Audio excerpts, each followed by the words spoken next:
Street where the loyal drums do beat, and the modelling English people walked all over us. And every single night when they tell would come home tight, he'd invite the neighbours out with this chorus. Come out, you black and tans, come out and fight me like a man. Show your wife how you won medals down in Flanders. Tell her how the IRA made you run like hell away from the green and lovely lace of Gillishandra.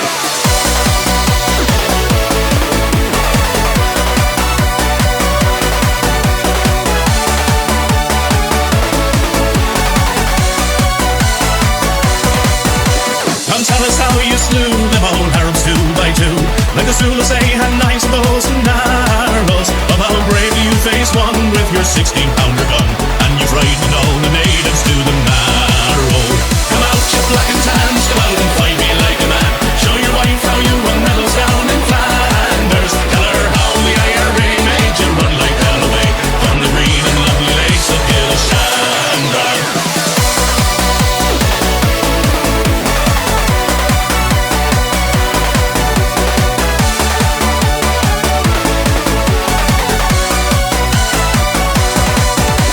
Let us hear you tell how you stand the brave Parnell and taught them well and truly persecuted.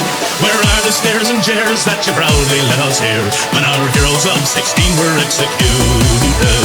Come out, you black and tans, come out and fight me like a man. Show your wife how you won medals down in Flanders. Tell her how the IRA made you run like hell away from the green and lovely lakes of Gillishandra.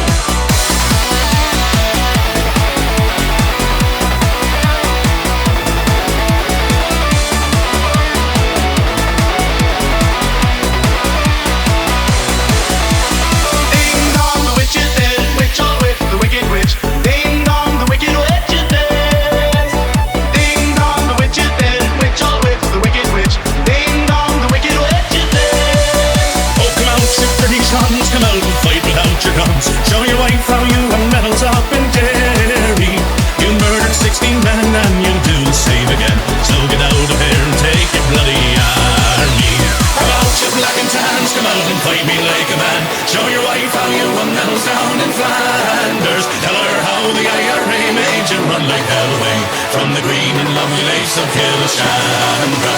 Oh, come out, you black and tans, come out and fight me like a man. Show your wife how you won medals down in Flanders. Tell her how the IRA made you run like hell away from the green and lovely lace of Gillishandra. Buckingham Palace announced the death of Her Majesty Queen Elizabeth II.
Oh my god. Yeah, apologies. That music was so loud in the intro. So fucking loud. Yeah. Not doing great with audio at the minute, but I should have remedied the microphone levels today. Things should be sounding a lot better.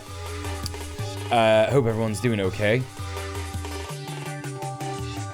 actually going to turn that down just a tiny bit more, just to make sure that that's correct. Like, that feels about right. That feels about right now. Yeah, how are we all doing? Good to see you. It's Wednesday. Sorry about missing the stream yesterday, but I was absolutely chock-a-block with union stuff. Had to go and basically observe this social housing complaint meeting with some members, and there were some councillors there, Manchester City Council and all that. It all felt very official, and the social housing providers representatives were just the worst, just the worst. So that was not great. But then we had a committee meeting that was very good. Got a lot of stuff done, a lot of stuff decided, and then after that had to do some extra stuff, some extra meetings with some other people. So yeah, it was just not the one yesterday. I also had a terrible night's sleep on Monday night, and I'll tell you why, and you're gonna fucking laugh. This is the stupidest shit in the entire world. I know it's stupid because I know it. Like, every single time I do it, it's like I have a bad time and I can't get to sleep properly. I just ate like a whole bunch of white chocolate chips before I went to bed. It was the silliest, silly Billy, stupid thing that I've ever done. I don't know why I did it, but it just kept me awake for like hours. So yeah, I did not sleep great on Monday night. So not only did I have a bunch of meetings to do, which probably would have meant I would have missed the stream anyway, but I also, yeah, did not sleep that great. But last night was a lot better because I didn't eat a bunch of sugar before bed. Who knew? Who knew that would, you know, that would be good to do and lead to a good night's sleep. Yeah, I've had a pretty good day so far. Yeah, just had a bunch of, like, a rearrange of my plants, put them on like a different windowsill, and then cleaned an entire windowsill so that Tom could sit on it. Basically, I've put a little like thing there so that he can like sit, and I put one of his blankets there. So that's pretty nice. And then I went to the gym. What else did I do? Did the hoovering, clean the kitchen sides. Yeah, pretty domestic day for me, but doing all good at the minute. I made a Tom window. That's right, Gobs. Yeah, I should say hi to everyone in the chat. Welcome, everybody. It's good to see you. We got Alex Twin. We got Just Johnny. We got Danikist in the YouTube chat. Hello. Make sure you go follow Johnny, by the way. He's a great streamer. We also got Duke of Blonde. Hello. We got Prince Infidel. Good to see you, Prince. We got Goblin Hugger. Everybody, please go follow Gobs. They're amazing. Is the shout out going to work? It is. It's working. Finally, Twitch's API is updated. And that's very cool. So fantastic news. Fantastic news. We got Soyborn as well. Hello. What up, fellas? Yeah, just be mindful. There's definitely people who won't appreciate being called fellas in the Twitch and the YouTube chat. Generally speaking, around here, we do gender neutral greetings. But good to see you. How are you doing? I don't think you did it on purpose. Anyway, we got a show for you today. We got a bunch of stuff to get through, and I want to kind of like, you know, get it going, get it started. Hey, Beanie Gaby, good to see you. How are you doing? I hope you're all doing great. I've just realized now I have a cup of tea, so I'm gonna have to, like, you know, figure that out. Just give me a second. Just give me a hot second, yeah?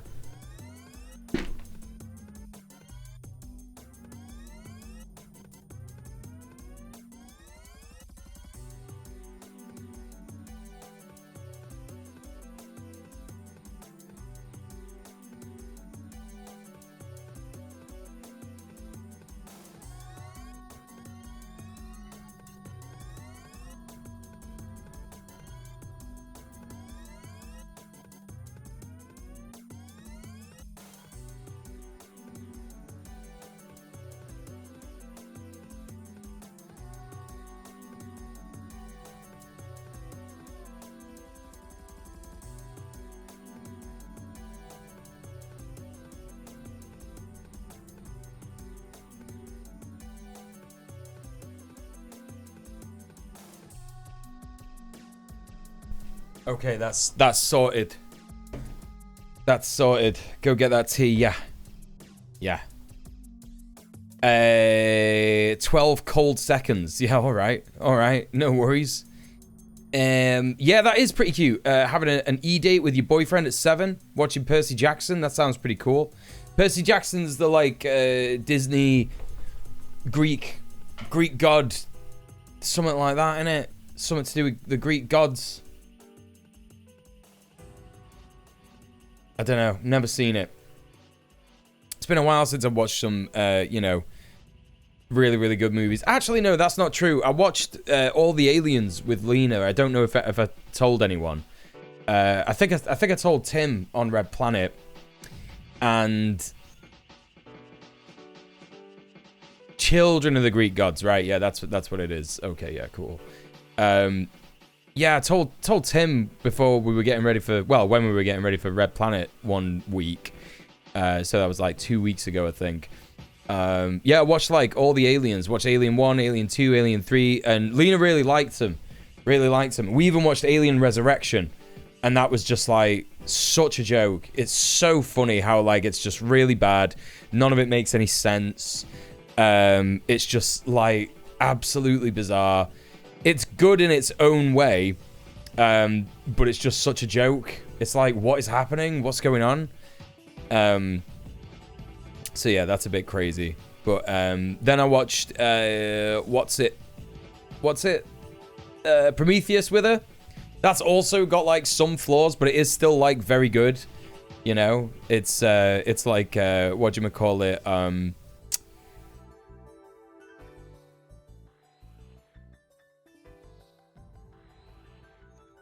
I've completely forgot what I was gonna say.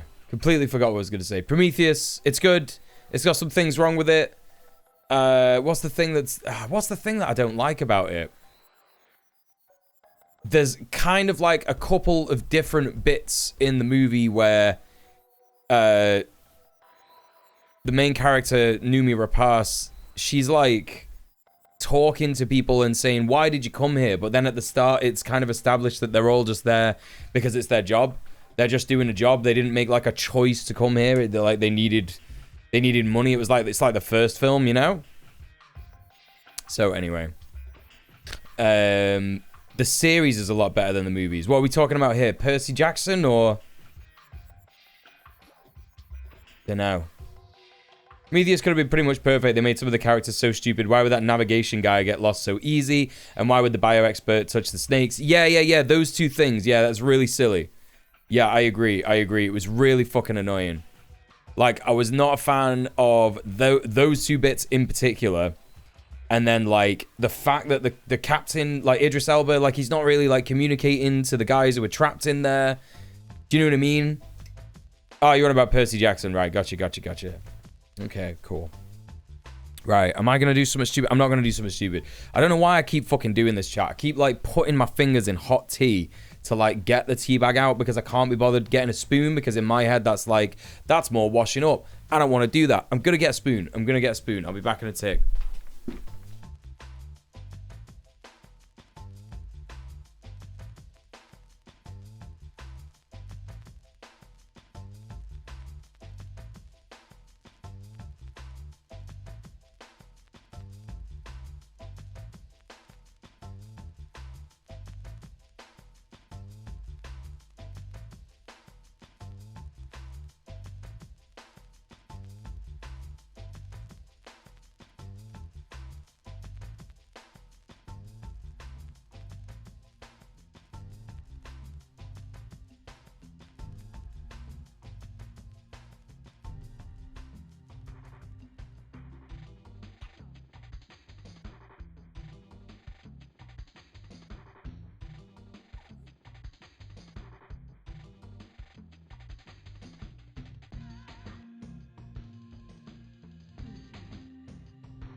Okay, yeah, I'm back.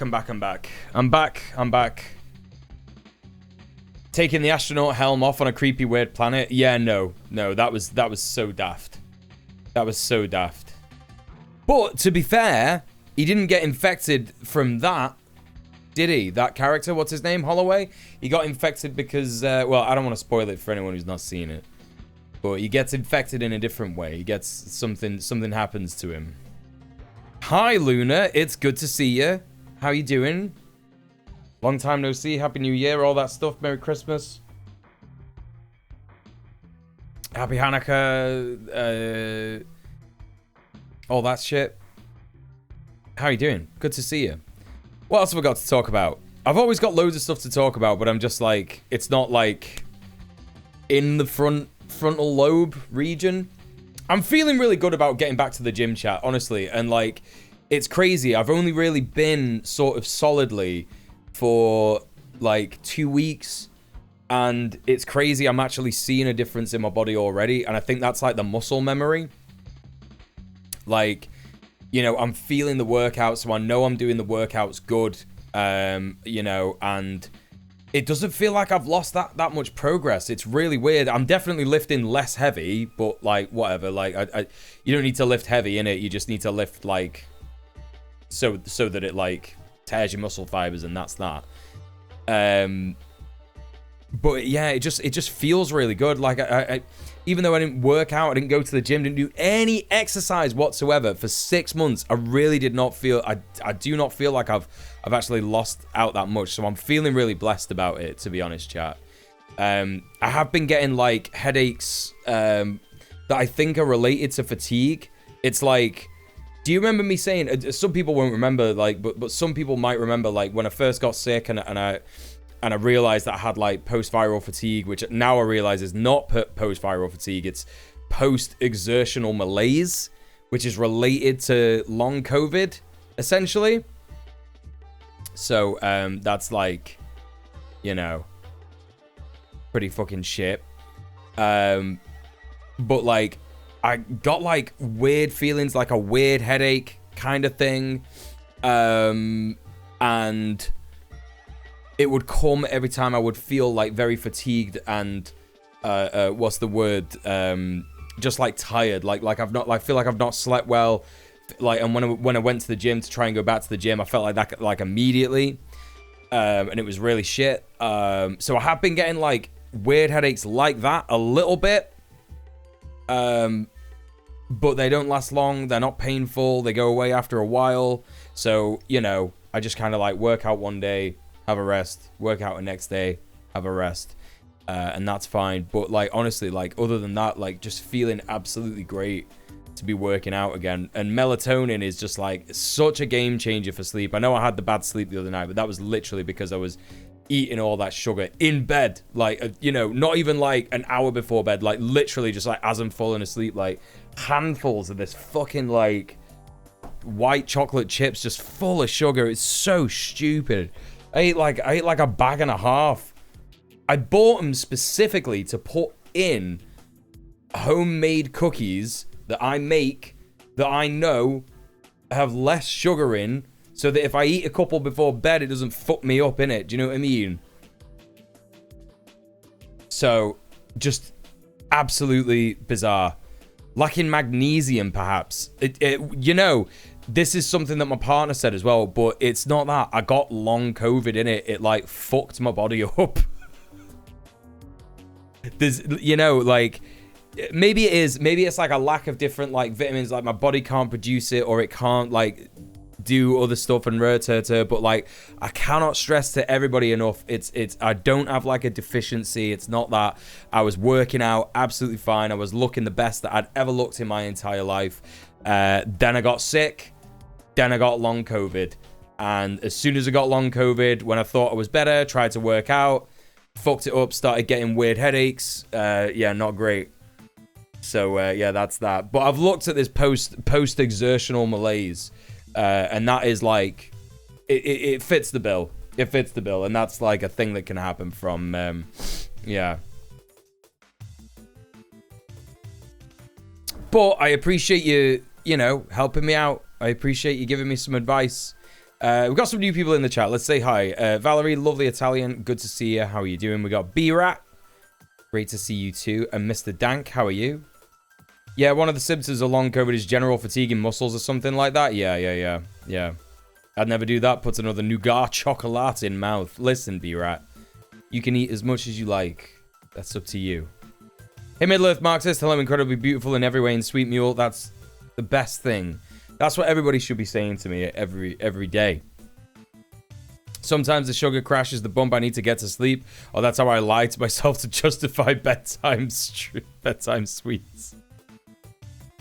Hey, Stealth Intel with the flat cap coming in. All right. Okay. Yeah, I'm happy. I'm happy to wear the flat cap. No problem. No problem. Consider yourself lucky, DJ. Everyone is sick right now with a bad cough, or they got COVID. Apparently, we're in the middle of the second worst COVID surge yet. Yeah. I know. It's fucked up, innit? It's completely fucked up. Like, I'm always like, luckily, a lot of my friends understand, and, if they want to, like, hang out or come round or whatever.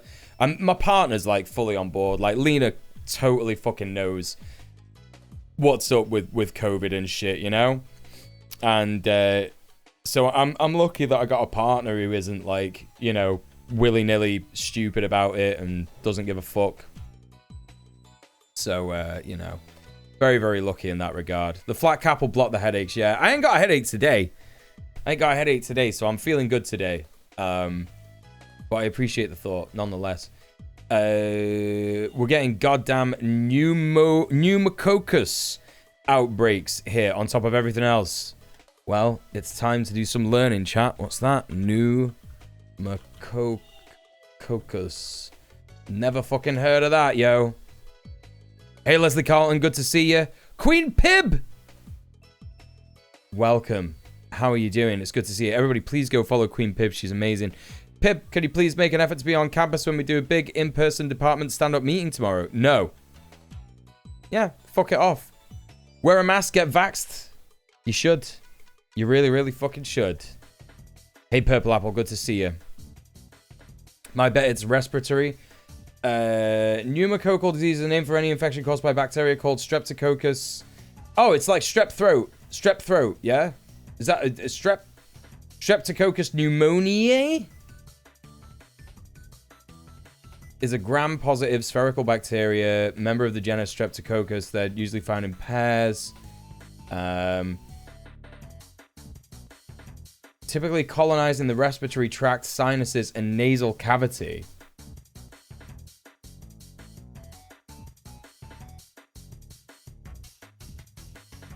Yo, maybe that's what I had. Because, like, I was convinced that I had COVID, innit? I was convinced that I had COVID, but it was like... this kind of, like, fits the bill. It was, like, all up in my fucking brain and shit. Can it give you post-viral fatigue? Can you get post-viral fatigue from streptococcus? Well, it's a virus, so maybe it is. I don't know. I'm not sure. I don't know, chat. Who's to fucking know, right? The long and short of it is that I got a horrible post-viral disease, whether it's long COVID, whether it's post-viral, generic or whatever. Because of COVID, so much respiratory stuff is so much worse. Oh, yeah, for sure. Yeah. Well, actually, no. What am I talking about? I know it's COVID because as soon as I got, like, my last booster in November, or I think it was, like, November, I, like, immediately felt better. Hey, Andrew Blair, good to see you. Good morning, y'all. Nice fit. Yeah, it is a nice fit, isn't it? It is a nice fit. What are you trying to say? Any virus can give you good post-viral fatigue. COVID is just really good. I'm giving it to you. Yeah, it's true. True. Yeah, the antibodies like popped off and made me feel amazing. It was really fucking good. I was really, really happy with that. So, you know. Anyway, I thanked her last night. No, this morning. But thank you so much, by the way, Smutty Baba Yaga, for the line donation. It's really, really cute when people donate when I'm not live, because it's sort of like, wanna support you, but I don't need the recognition, and that's really cute. I don't mind how you donate, you know what I mean? It's entirely up to you, but I'm happy to like shout you out on stream and stuff like that. I don't think that's why Smutty Baba Yaga like did that per se, but like, thank you so much. Really appreciate it. What else do I gotta say? Hey Friezo, trying to say I need to go figure out some food and some dishes, but I hope you have a wonderful stream. Thanks for being here, Friezo. No worries. Thanks for lurking away. Really appreciate that. What else do I got to say? Talking about being ill.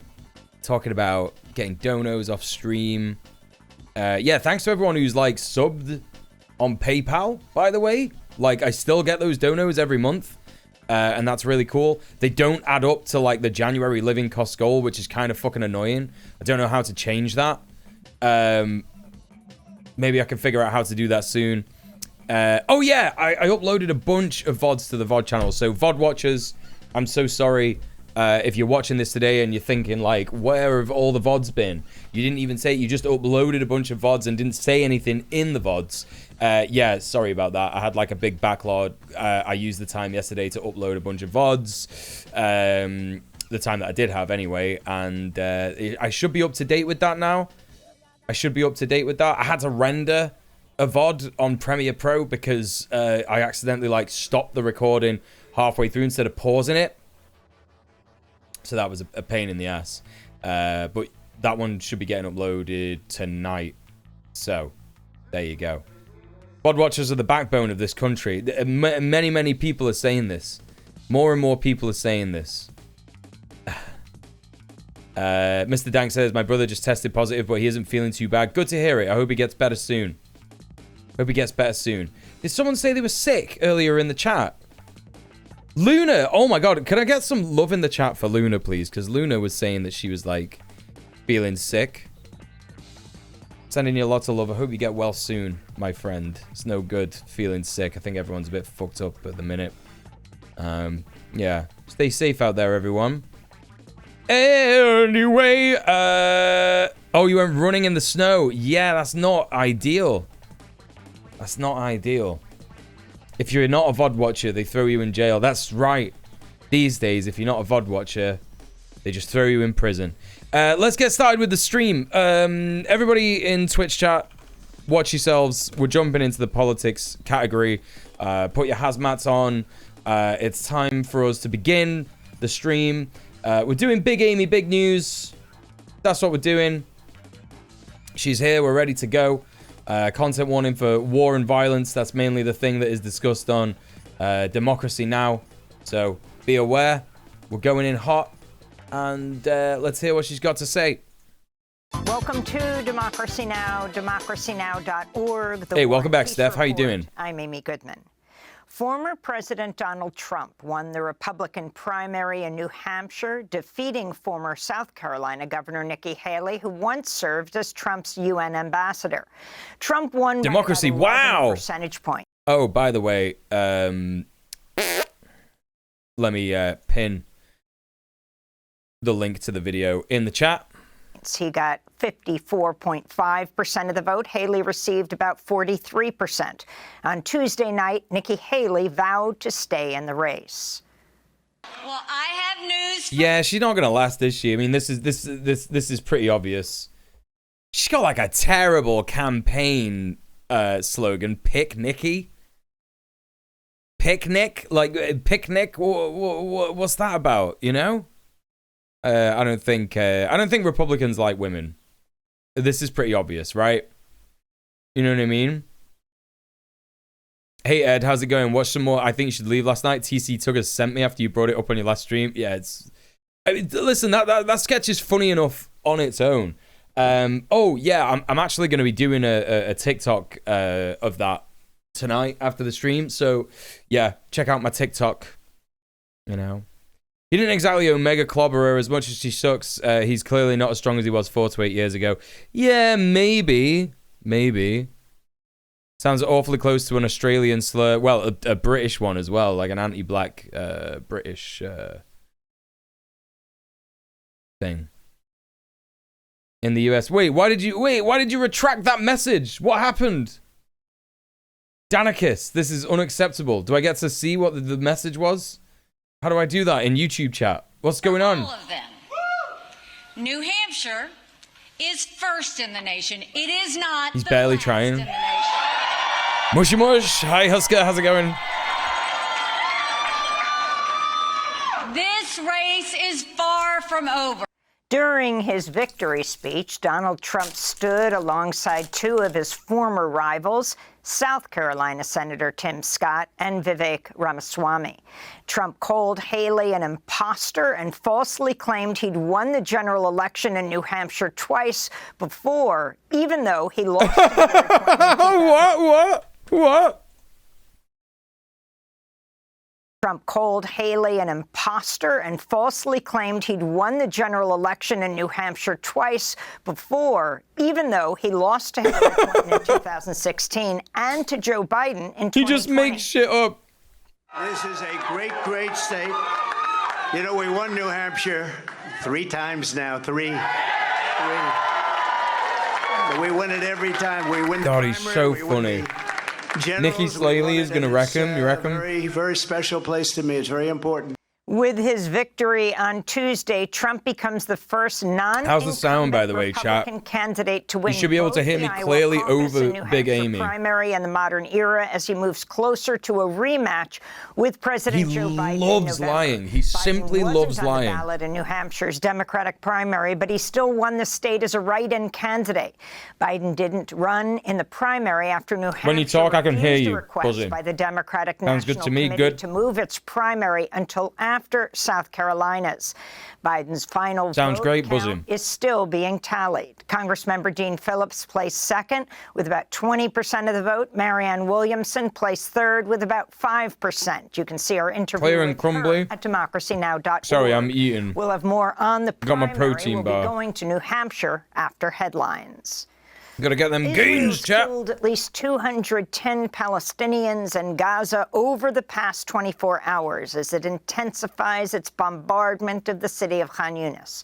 Israel's issued new evacuation orders to over 500,000 Palestinians in Khan Yunis, where many had sought refuge from Israel's attacks in the northern Gaza Strip. On Tuesday, at least 6 Palestinians died when a missile hit one of the UN's largest shelters in Khan Yunis. The British news outlet, ITV, filmed Israeli forces fatally shooting a Palestinian man in Gaza shortly after he gave an interview. Oh, look, I didn't show that. What the fuck? Others evacuate to a safe area. The shocking footage shows Ramzi Abu Salul shot as he stood with several other men, one carrying a white flag. This is part of ITV's report, beginning with the words of Ramzi Abu Salul. The Israelis came to us and told us to evacuate, but they didn't let my brother out. We want to go and try to get them, God willing.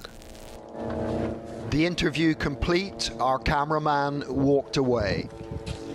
And then this happened.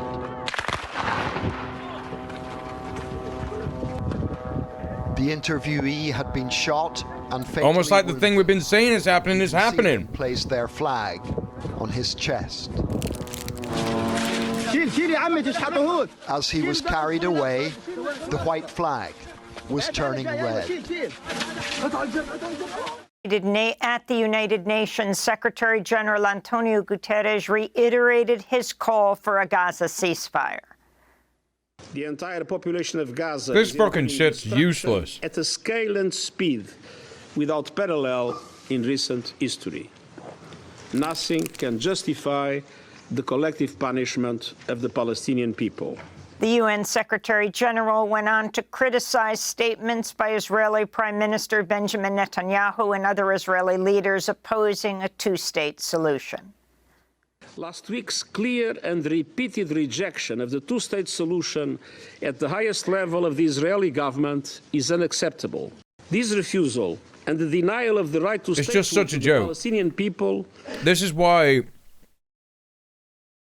Every single one of us has to reject the framing of the conversation when people are framing it in the way that Israel wants it to be framed.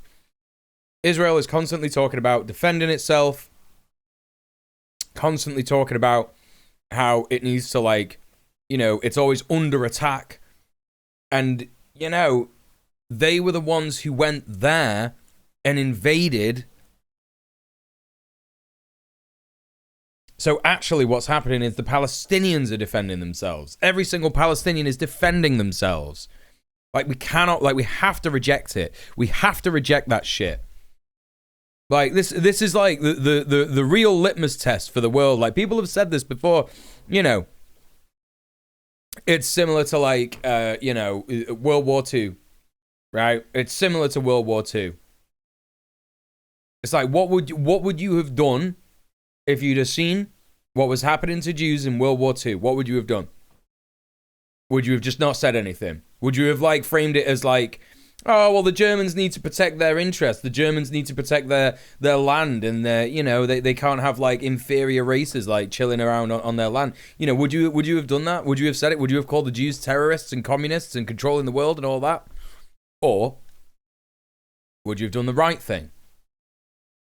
You know? And if Twitch existed, would it have banned people for doing the right thing? That's an interesting question, isn't it? Would indefinitely prolong a conflict that has become a major threat to global peace and security. Guterres' comments came as the Wall Street Journal reports a group of 5 Arab countries have proposed a plan to end the war in Gaza and create a pathway toward a Palestinian state. As part of the deal, Saudi Arabia would also recognize the state of Israel. Israel's revealed more details about how 21 Israeli soldiers died in a single incident in Gaza Monday. The IDF says the reservists were planting explosive mines to blow up 2 buildings in eastern Gaza. During a firefight, Twitch does not want to become political during this time of conflict in Europe. Alternate history Twitch during World War II, yeah. Toppled the buildings with Israeli troops trapped inside. Israel says the buildings were being leveled to create a so-called buffer zone in eastern Gaza. The Intercept reports this appears to be the first time the Israeli military has publicly admitted that it's systematically destroying whole areas of Gaza with the intent of depopulating the area. Right. President Biden traveled to Virginia Tuesday for a campaign rally focused on abortion rights. Biden's speech was interrupted at least 13 times by protesters calling for him to support a ceasefire in Gaza. Right, exactly, Val, exactly. Screamed out, "Genocide Joe, how many kids have you killed today?" Sit down.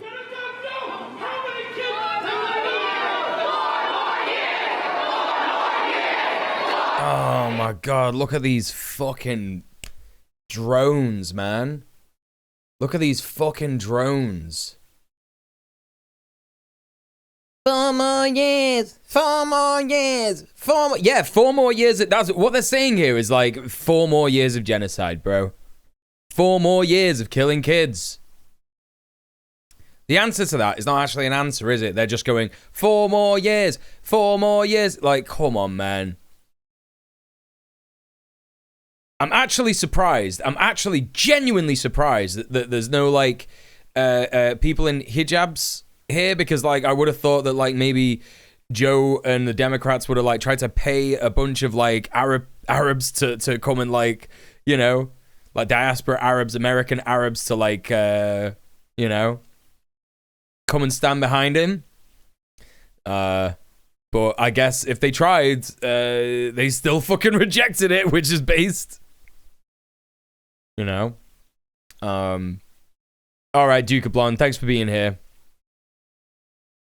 Hey, Rap Freak, Twitch is just a platform for enjoying people playing games. The games allow you to play helicopter pilots gunning down civilians, just not politically. Yeah. They 100% will have tried. Yeah, absolutely.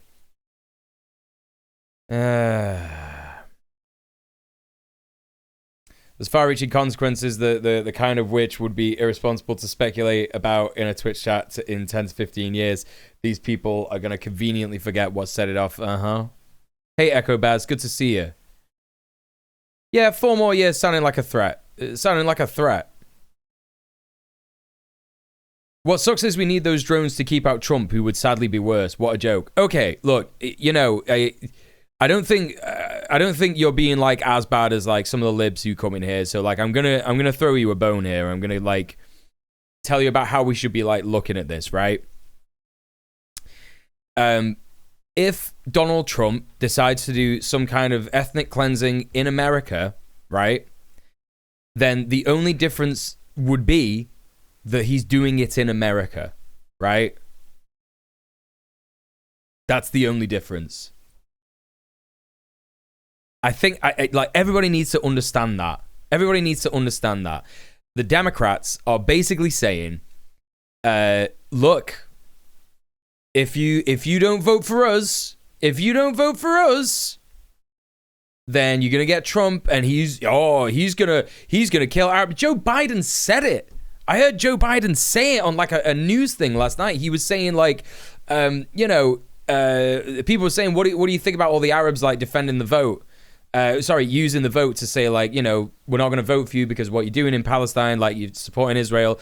And Joe Biden literally turned around and was like, yeah, well, the other guy who's gonna get in power, he's just gonna deport Arabs, isn't he? So you better vote for me.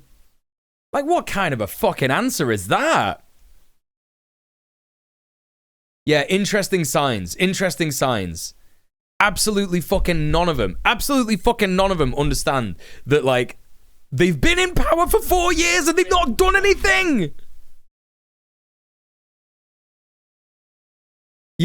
Restore Roe, defend choice, done none of those things. It's just so fucked. 100% would have had a backstage convo where they wondered out loud if they could just get away with paying one of the interns to put on this headscarf they found in the break room. They definitely had that conversation. They definitely did. Yeah, the whole good luck in the camps rhetoric is immensely vile. It's such a joke that the people who say that think that they're some kind of like ally. Yeah? The New York Police Department has launched an investigation. No, yeah, I get that. Sorry, Bern. I didn't think. That's why I said I didn't think you were being like one of these libs who's like, "How dare you criticize the electoral system of this country?" I get it. Columbia University were sprayed on Friday with a hazardous, foul-smelling. Oh, this shit. Yeah, I forgot about this shit. During a campus protest, 8 students were hospitalized. So, let's listen. Palestinian students at Columbia University were sprayed on Friday with a hazardous, foul-smelling chemical during a campus protest. 8 students were hospitalized. The group Students for Justice in Palestine has alleged the chemical attack was carried out by 2 students who are former members of the Israeli military. Could you imagine, what would happen if 2 former members of Hamas or ISIS or whatever, sprayed skunk water or whatever it was, I don't know, skunk smell. It's alleged to have been skunk. It's like a name for it, and I don't know what it is. But could you imagine if they did this to like Jewish students who were protesting against anti-Semitism or something like that? Could you imagine? Like we have to understand just how fucked up this is. Using chemical weapons on Palestinians in the USA. In the USA. Not even,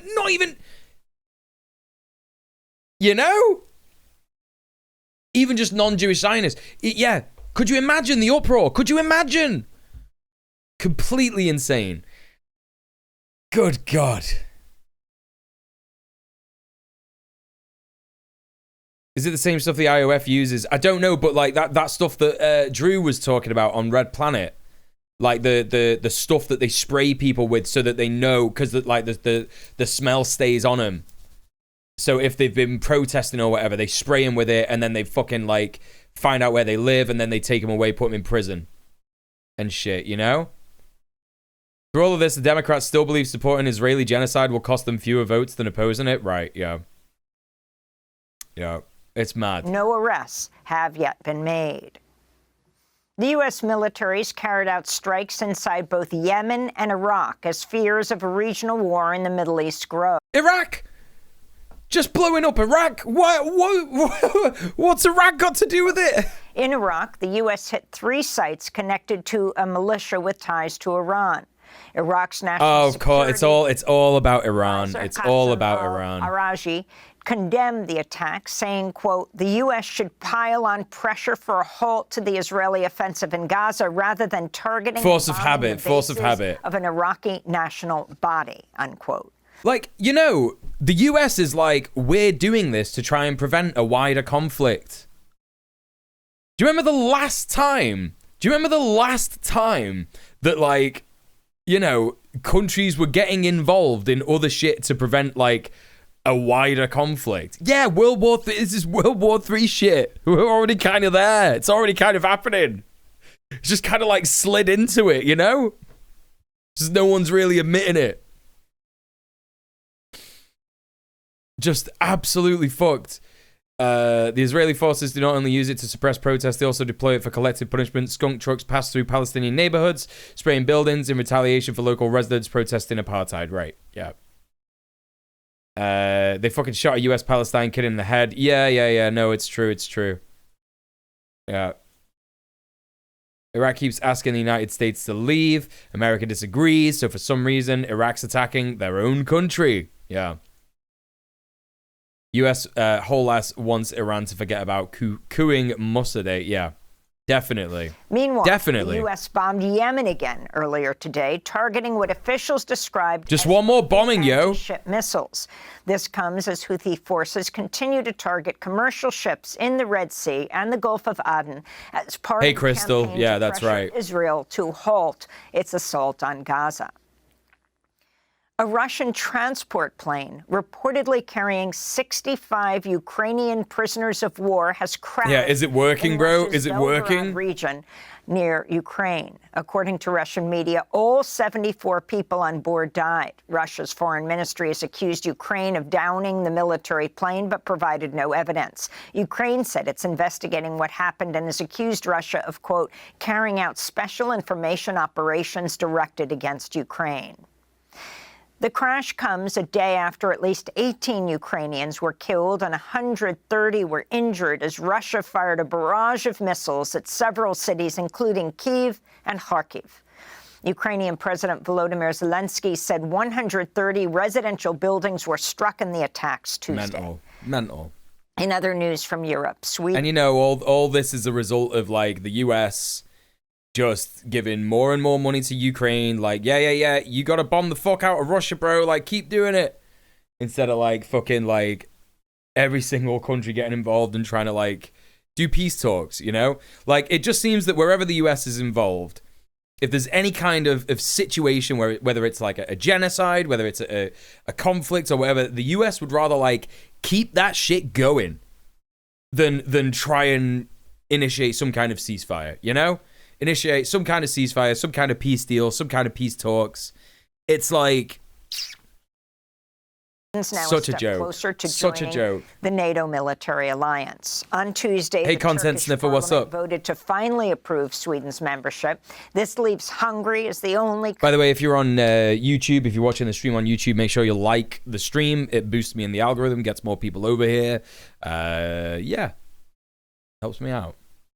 It's like our economy is built on war, yeah. Defend Ukraine down to the last Ukrainian. Yeah, they did say that, right? Yeah. Whoa, crazy that the United States profits off these wars. What's that about? Country remaining that needs to. Hey, yo, Marky, how's it going? Succession. This comes as 90,000 troops from the United States and other NATO nations are preparing to take part in NATO's largest military drills since the Cold War. The Bulletin of the Atomic Scientists is warning the world remains as close to global annihilation as ever before. The Bulletin has announced its doomsday clock remains at 90 seconds before midnight, where it was first set for the first time last year. Princeton University professor Alex Glazer spoke Tuesday. When we set the clock last year, there were major concerns that nuclear weapons could be used in Ukraine. And today's clock setting was still overshadowed by the war in Ukraine, but also the war in Gaza, which has caused enormous human suffering and could lead to a broader conflict in the region involving several nuclear weapon states and regional powers. A U.S. federal appeals court revived a $10 billion lawsuit filed by the Mexican government against U.S. gun makers. In 2021, Mexico sued 6 gun manufacturers, including Glock and Smith & Wesson, for aiding and abetting the unlawful transfer of hundreds of thousands of guns annually into Mexico, helping to fuel drug cartel violence. Fucking poster of fucking Trump in there. It's just... Mexico estimates 70% of the guns trafficked into Mexico come... What fucking world do we live in, chat? Like, when you like see this shit, it's like something out of RoboCop, man. I mean, I know that this shit was going on in the 80s. I know that this shit was going on in, like, you know, back in the day when RoboCop was filmed, but it's like you see it now and it's like, okay, all right, yeah, all right, okay, bro. From the United States. In related news, Mexico's calling on the Biden administration to investigate how drug cartels are increasingly obtaining U.S. military-grade weapons, including rocket launchers, grenades, and RoboCop dog soon, yeah, true. The Los Angeles satire Times can't touch it. laid It's off true. about 115 journalists, slashing the size of its newsroom by 20%. Many of those who lost their jobs were journalists of color, including Jean Guerrero, who was the only Latina columnist for Hey, the Sasha, how's it going? Desk. Presume they buy them. Also laid off its only reporters who focus on covering Black and Asian communities in Southern California. The layoffs are the only Latina columnist for the Opinion Desk. The paper also laid off its only reporters who focus on covering Black and Asian communities in Southern California. Wow, cool. That sounds good. That sounds good that that's happening. Can't be nothing bad will come of that. The LA Times won't get worse with racism, will it, if that happens? You know? I watched some of this. They brought up the DPRK nuclear weapons and biological weapons. If the DPRK was going to use nukes, it would have done it by now. Yeah, that's very true. That's very true. The layoffs are the largest at the LA Times since billionaire Patrick Soon-Chung bought the paper in 2018. Cool and normal things on the way. In other media news, Time magazine's laid off 30 journalists. That's 15% of its unionized editorial staff. Meanwhile, the Baltimore Sun is in a state of turmoil after it was recently purchased by David Smith, the chair of the right-wing news network, Sinclair. And those are some of the headlines. This is Democracy Now! There we go. DemocracyNow.org, the War and Peace. All right, just to kind of like finish off this segment, I want to show you this that I saw the other day. It's really cool. This guy is called Mark Lamont Hill, and I believe he's one of the presenters for Breakthrough News or another news. I can't. Another news journalist outlet, whatever. But this was really cool. I can't sit here calmly when I watch Al Jazeera. That's who he works for. There you go. These Al preachers. Ooh, Lord.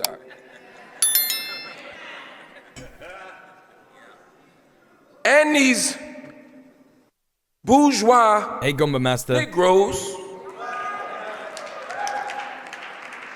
who will allow the church to be used as a shield for empire. Yeah. Yes, sir. Last week, there was a protest in the Great Mother Emanuel AME Church in South Carolina. Yeah, it's really beautiful based. church, a historic church, a church birthed out of struggle, birthed out of the struggle of the African Methodist Episcopal tradition, which is built on saying black folk have a right to preach to the word of God, and not just to other black folk. Black folk have a right to full humanity and full participation. Don't tell me you love God and you obey the commandments of God and the word of Jesus and tell me that black folk ain't got the same rights. So the AME Church is a church of struggle. And it's also a church of tragedy. We know that Dylan Roof. They're just kids, Sasha. They're went probably into that tired church as and killed fuck. 9 beloved saints as they were praying.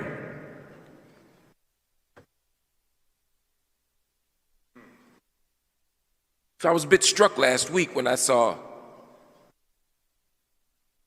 that they opened the pulpit up to Genocide Joe. Y'all can get mad, I don't care. And people, as he began to give his campaign speech, some protesters stood up and said, "Stop the blood in Palestine." They said, if you're outraged by the blood of Selma and you're outraged by the blood that was spilled in this very church, then how about calling for a ceasefire in Palestine, since you giving them the weapons, you giving them the support, you giving them the money? Joe, why don't you do something about it? They marched and stood up and got kicked out of the church, and people said, we're outraged. You know, I was outraged too. How dare you use this sacred space? How dare you use this beloved pulpit? How dare you use this sacred tradition? How dare you use the words of Jesus, who overturned the tables in the temple, who was committed to overturning a Roman government, who was committed to speaking out against injustice? How dare you use this space as a shield for imperial war? How dare you use this space as a shield for violence? How dare you use this space as a shield for genocide? The moral atrocity that took place wasn't some disruptive protesters. It was the fact that you allowed the leader of the most violent and bloody empire in modern history to stand in this place and represent a tradition that he ain't got nothing to do with. How dare you?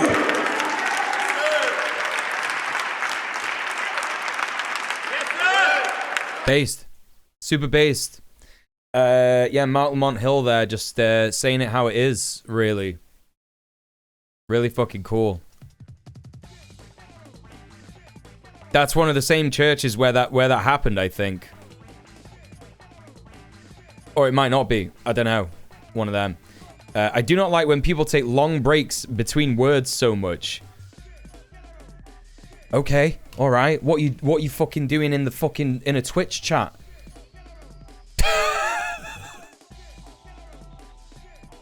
Basically, what you're saying is, actually, Mule, I don't like your content. I don't like it when public speakers do live content and they find it hard to, like, happening now. Weird thing to say. You speak the whole sentence in one go. I'm literally not doing that right now. What, are you trying to gaslight me? Literally not doing that right now. Gummer Master says YouTubers stop giving me notifications if you go in live too. What do you mean too? What, like Twitch does that or something? I don't know. I don't know how it works.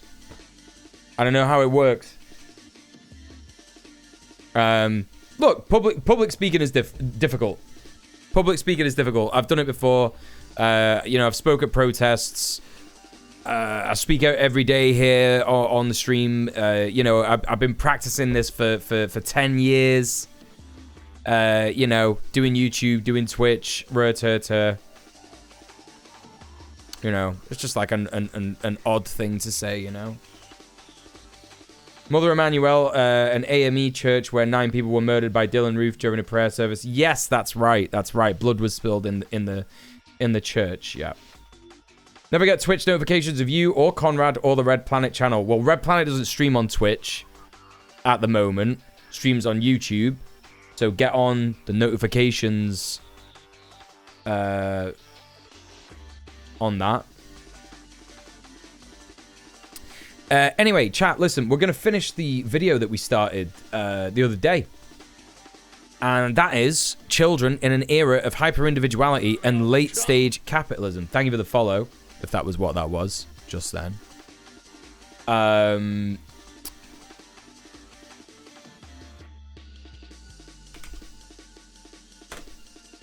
There you go. That's pinned in the YouTube chat. You want that in the YouTube, in the Twitch chat? You want that in the YouTube chat? There it is. There's a link. Can I pin stuff in the YouTube chat? Is that possible to do? Pin message. Oh, look at that. Oh, that's fucking dope. Oh, you could do it in both chats. All right, cool. Look at that. Chat, just before I do, been live for an hour, so it's my duty to tell you that this is indeed my full-time job. I'm a streamer. I rely on donations in order to pay my bills, pay my rent, get groceries, buy stuff for my beautiful, sweet child boy, the cat, Tom. So please consider subbing off Twitch. We are close to hitting the goal. We're over halfway. If we can get, what is that? 200, so £185. So £185. What would that be? Let's divide that by, like, I don't know, 20. I gotta get the calculator out. Don't anybody dare answer that in the chat until I've done it in the calculator. 185 divided by 20 equals, that would be £9 each. Yeah, £9 each.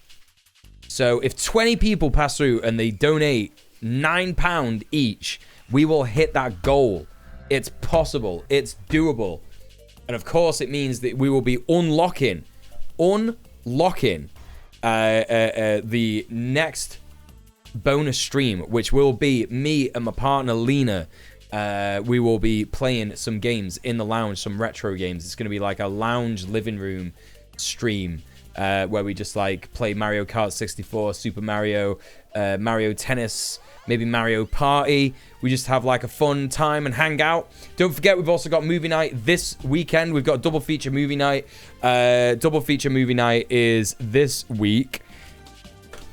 There's a link in the chat, by the way. Double feature movie night this week is going to be a movie called Stay Tuned, which I discovered on Amazon Prime a couple of weeks ago. It's about someone who gets like sucked into a TV with his partner who hates TV. He loves TV. She hates TV.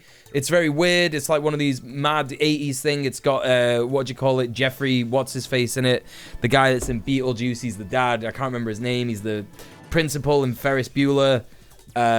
Something Jeffries. Jeffrey somethings. Can't remember his name, but we're going to watch that and another film. I haven't decided which yet, but it's probably going to be a film that's like so bad that it's good. So yeah, make sure you jump in the Discord for that. If you're not in the Discord, Jeffrey Jones. That's right. That's his name. Jones Jeffries. Jeffrey Jones. That's his actual name. Yeah, thank you very much. Okay, so if you're not in the Discord, join the Discord. I'm putting the link in the YouTube and the Twitch chat. If I can do that properly. There you go. Very nice. Is that going to work in the Twitch chat? It should do. It should do. It takes so long for the bot to respond in Twitch chat. So anyway, yes, please consider subbing off Twitch. You get all those amazing benefits from doing it. We already got an extra movie night coming at the end of this month. Sorry, not the end of this month, at the beginning of Feb. Because we hit the midway goal earlier this month. And why do I ask you to sub off Twitch? Well, the reason I have to ask you to sub off Twitch is because Twitch is a terrible platform. It bans people for talking about Palestine. It bans people for fucking, you know, all sorts of absurd reasons. I'm not a fan of how it works. I'm not a fan of how it's operated. I'm not a fan of how it's managed.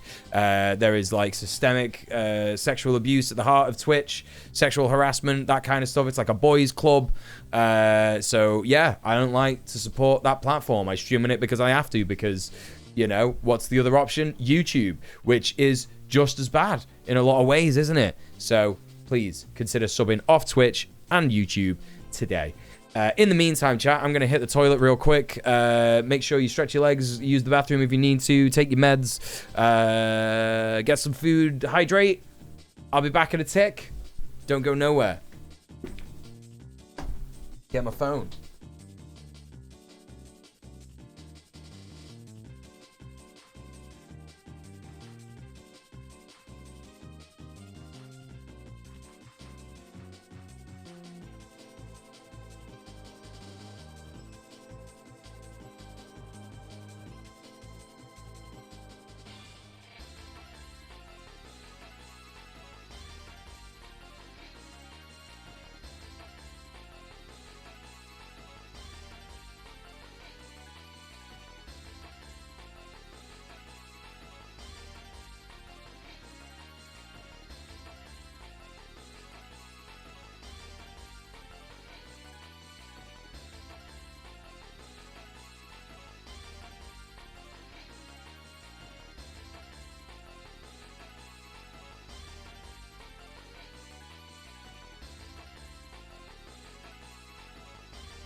All right, here we go.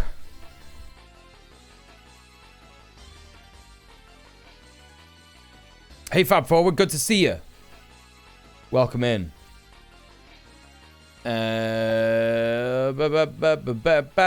Bow.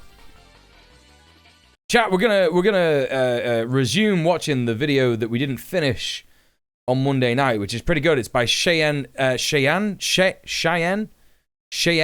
I think that's how you say it. Cheyenne Lynn.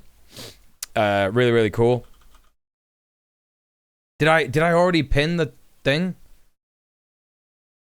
No, I already pinned it. So I don't need to pin the video link in the YouTube and Twitch chat. Yeah, we're going to be finishing it. It's called Children in an Era of Hyper-Individuality and Late-Stage Capitalism. Exciting. I was really enjoying this the other day. I got a lot to say about it. It's, you know, I think kids are like a very, like, missed topic. Like youth liberation and, you know, actual, like, good communal parenting that does not involve any kind of, like, domination or control over your kid. I think that's kind of missed quite a lot in leftist conversations.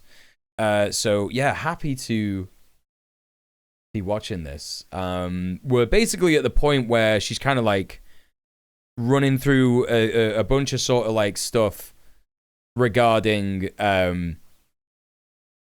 just how people feel about having kids, how people feel about you know, the prospect of having kids, if you're unable to have kids, the differences between that. And I think at this point, Cheyenne is talking a bit about how, you know, people just see kids as like loud annoyances and shit like that. So yeah, let's take a look at this. Hey, Half a Laptop. This was Half a Laptop's suggestion in the Discord. So yeah, you got here at the right time, comrade. Andrewism's one of the few people discussing it I've seen in my internet bubble. Yeah, Andrewism's good on it as well. Yeah, make sure you sub to Cheyenne Lynn's channel. Give her a sub, give her a like, comment, subscribe. I already said sub, you know. Noises and children running around and shared walls are just part of living in a city and with other people in general. And to try to impose upper class values like quiet into these spaces seems kind of futile and also hostile. The great thing about more diverse areas is that you get to see life other than your own. You get to hear babies and kids scream and cry and also see them grow up and be a part of that village. You get to share public transport with the elderly and pregnant and disabled. You get to see people other than those who share the same background as you, and that's important because we live under an economic system whose purpose is to constantly divide us and keep us separate. Most people complain about kids on flights because that's the only time they've ever had to interact with a kid unwillingly because they've lived such a privileged life. They've never had to be with one in a public setting that they couldn't control. Planes are the only... That is super true. That is super, super, super, super true. If you live in a world where you've like never or rarely had to interact with kids, like there's no kids living around you, or like you don't know anyone who's got kids, you've never like, you don't have a family that has like a bunch of kids, like generally speaking, that's quite a privilege. Do you know what I mean? It means that either like, you know, you can afford to live somewhere posh where there's no kids, there's no anything like that like going on, no loud noises, no schools nearby, and maybe it means also that like, you know, your family were able to like afford a nanny or something like that, you know? Only time they take public transportation, so of course they're going to hyper focus on the kids being annoying. Kids are loud and inconvenient. They whine, they're trying to process big feelings, and just pisses me off when I see posts about how annoying kids are on flights, or that there should be child-free flight options, or it's anything so insane. like that. It's because so for God's insane. sake, can't you just appreciate the miracle of flight and have a little bit of empathy? In 2015, Kelly Rose Bradford said she believes kids should be seated separately or there should be a child-free flight option. You hear all these babies crying and screaming while taking off and landing when the pressure is terrible. What I am suggesting is that people have the option of traveling on child-free flights, or that families have the option of having seats in... I don't know if that's why like kids cry on planes. Is it to do with the pressure? Or is it just because like kids cry and that's kind of what happens? It's not like every single kid cries at the same time at the you know when the plane takes off. I've not been on many planes in my life, chat. I'm not going to lie. I've not been on many, but like from what I remember, it's not always like, you know, it hurts their ears, usually babies. Right. Okay. Yeah. Shale Schwaran says, I hate when parents don't control their kids in public spaces. Like, bro, we're sharing a public space here. Okay, this video is for you. This video is for you. Literally for you. Because you're saying the same things. Control your kids. Control your kids. That's you that wants to control the kids. You know? Hey, Morgan, the Fae, welcome in. Hey, Ekin Trunks, good to see you. Hey, Pat Potato. Blee, how's it going? All right, bros. Yeah, we don't really use greetings that are just like for one gender in either of my chats. If you could keep it gender neutral, that'd be great. Thank you very much. There are lots of people who are not men in my community. In a family area. You have first class and business class, so why not family class? I would love for all planes are pretty bad for kids. Yeah, that's fair enough. Because they have small children to wait and see when they're out of the baby stage. No, the air sure pressure the parents' changing, yeah. views will change. It's very easy to be tolerant of that when you've got the crying baby. And honestly, like, just shut up, Kelly. Like, taking off and landing are very brief parts of a long plane ride. Yeah, literally, You expect parents with babies to have empathy for you, and yet you have zero empathy for them. Things can't always be catered to you. You need to realize that other people exist and have the right to exist in public spaces, including children and babies who have very little control over their own emotions. As for the commenters who tried to minimize this debate by calling those who defend children pearl clutchers and left comments along the lines of, I just want to enjoy my expensive flight, that's not a crime, so does everyone else. No, it's not a crime to want to. Like, here's the thing, yeah. Look at the you know, the word here. The wording here. There's a huge word in here that makes it really shit for everybody. Yeah? Expensive.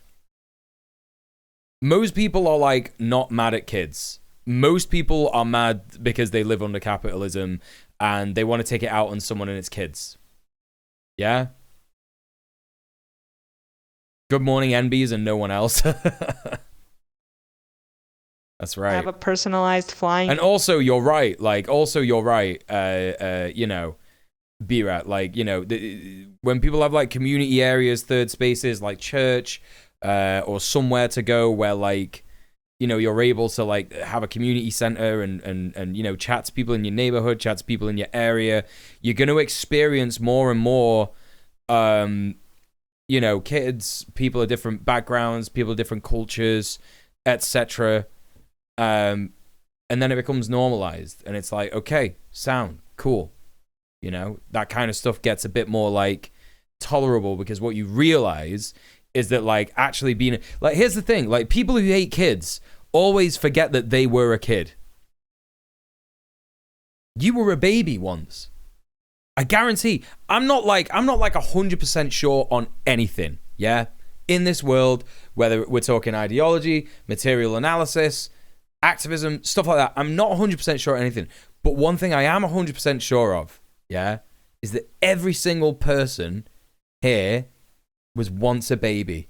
Yeah, every single person. There are some people who are watching this stream who are still babies. That's a fact. I know that's a fact. And one of them is going to come out in a minute and they're going to say something insane and I'm going to have to ban them because you can't watch my stream if you're under 18. But, you know, this is the thing. Kids have got lots of reasons to be sad. Like, I've said this before. Whenever I, like, see a kid, whenever I, like, meet someone's kid, yeah, like, I literally, yeah, they're crying and shit. I'm like, yeah, man, I know. Like, wait till you grow up. Wait till you grow up. You think it's bad now, bro. Like, this is the best time. Like, I did a skeet about this on Blue Sky. I was like, what I do to try and stop a baby from crying is if I come across a baby that's crying, I simply tell them that this is the easiest they're ever gonna have it in their life. Because that's true, isn't it? You don't have to pay any bills. You don't have to do anything. Get their ass wiped for them. You know, fucking great. Could you imagine that? What a life. Just excited by like colors, vague shapes. Fucking sick. You have to take a lot of drugs to get like that if you're an adult, you know? Baby debate 1. Literally, baby debate 1. Hi, Cracklebearer. It's annoying in the moment, but also, like, it could be that they have no choice but to fly with their kid. Literally. My cousins told me I was annoying as fuck when I was a kid. Yeah, everyone's annoying as fuck when you're a kid. That's just how it is. Kids are annoying. It's one of them things. You know? Tom is a baby. I am talking about him. When I was born, I was 22. Fucking hell. Christ. Yeah, I'm always having some, like, you know, my dad calls them pillow thumpers, innit? Pillow thumping moments when you think about something you did or said when you were a kid. Happens on the regs. Especially if I'm having a dream and I remember something I did when I was a kid. You always remember adults chasing you from wherever you were, yeah?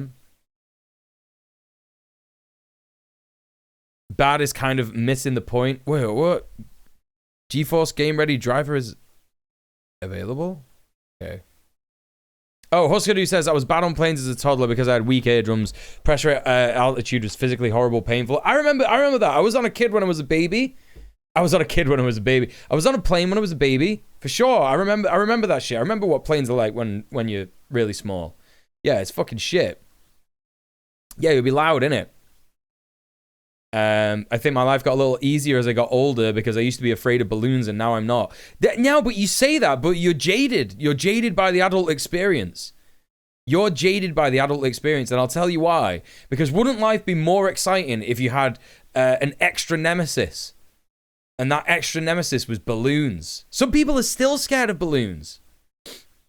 Just ask that baby why they're not padding their CV out with an in-between job. They really should be working on their career and not having a 20-year gap on their resume. Yeah, literally. Experience where you don't have to be enclosed in a small place. No, that's absolutely it, Potato. That's absolutely it. Many adults want to forget how little power they had when they were a kid and want to abuse the power now they have as adults. It's the cycle of abuse, yeah? You get abused by adults when you're a kid, yeah? So you want to do it in turn. You know?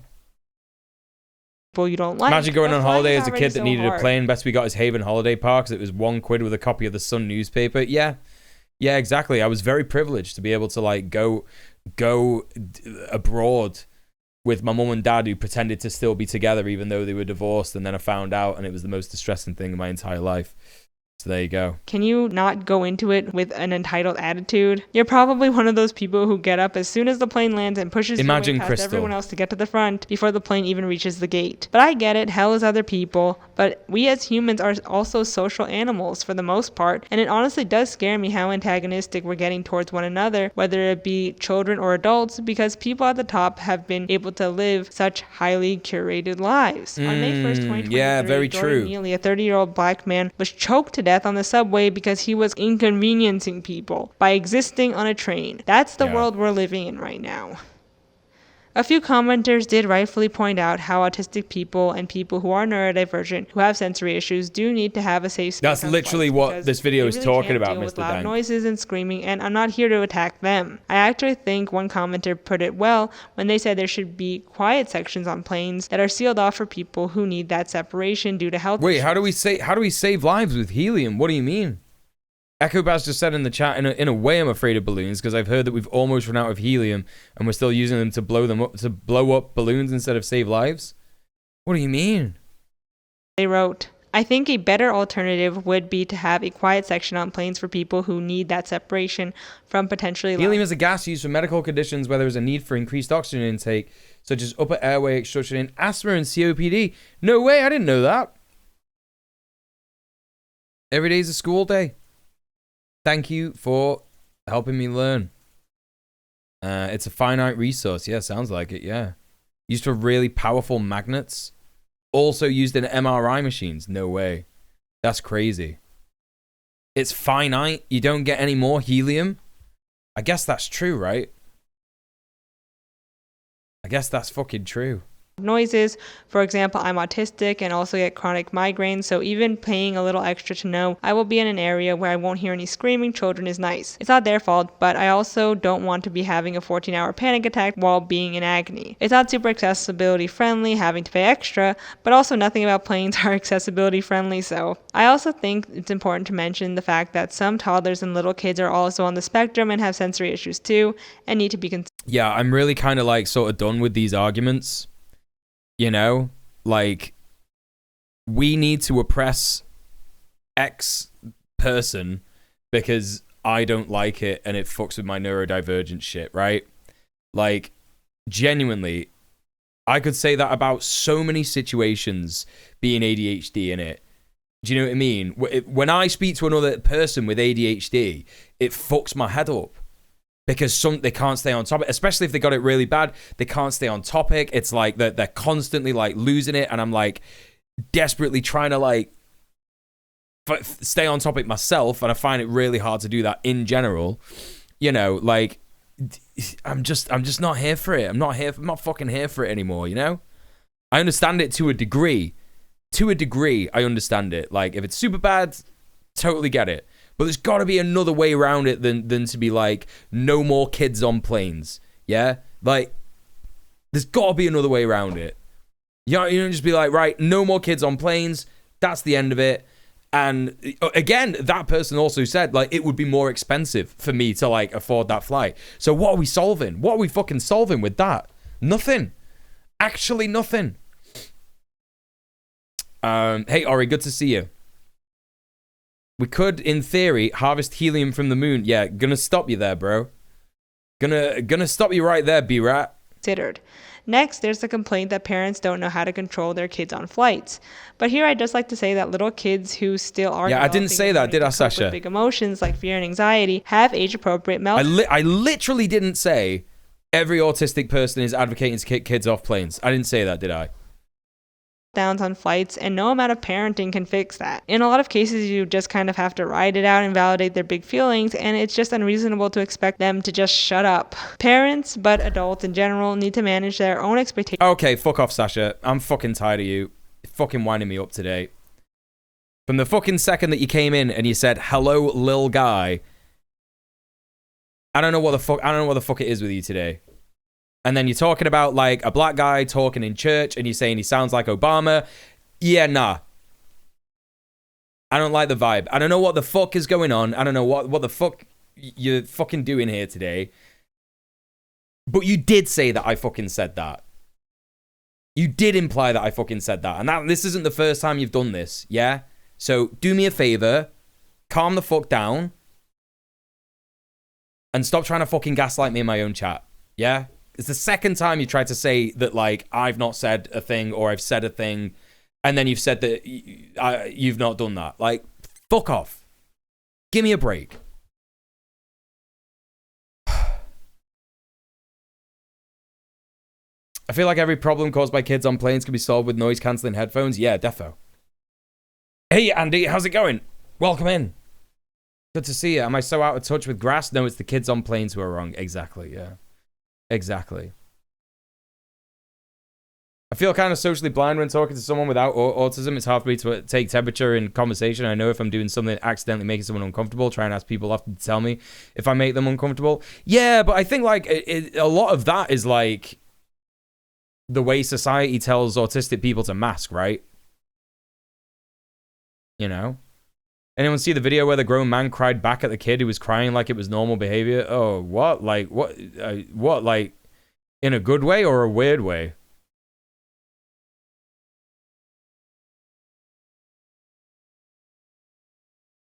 Oddly, no one advocating for actual oppressors to be banned from planes, just vulnerable populations. Yeah. Yeah, it's cool. It's cool that that happens. Yeah. Of children in public, and even if like Brian on Family Guy, right? A lot of it is developed. Sarcastically crying back. Oh, that is cringe. That's fucked. Mentally normal. But I do agree that parents should parent and not let their kids just run amok, like kick the back of a chair or scream unnecessarily, especially if they're older. On the other hand, rather than just shunning kids from flights, maybe we should just be more openly communicative with one another. I think like the biggest problem about like kids behaving like that is that we don't see kids as a collective responsibility in the world anymore. Yeah, we have been like told that the family unit is that, and people in a fucking family unit control those kids. That's the end of it, right? And you know, it's no one else's responsibility. Whereas, like, actually, like, I'm constantly finding this again and again and again and again. The more that I'm analyzing things, the more that I'm thinking about things like this. And it's like, we are simply social animals. We are not individuals. Yeah, we have individual, you know, likes, dislikes. We're all unique in lots of different ways, but we need each other. Yeah, we need each other to survive. We haven't gotten this far by doing things on our own. Yeah, staying isolated, you know, on our own. We have evolved. We have literally evolved to grow up in, like, you know, communities of like 100 or so, you know, collectively sharing the responsibility of the village, you know, the community, etc., etc. We've not evolved to be this like weird individual, stay isolated in your own little personal box, away from everybody. We haven't like, that's not how we actually got anywhere as a species. Not actually how it happened at all. Now I'm thinking about that. I think you should leave plain sketch with Will Forte crying as an old man for revenge. Yeah. That's it. That's it. Like, this is what it turns you into. Oh my god, I think you should leave, like, with the bangers.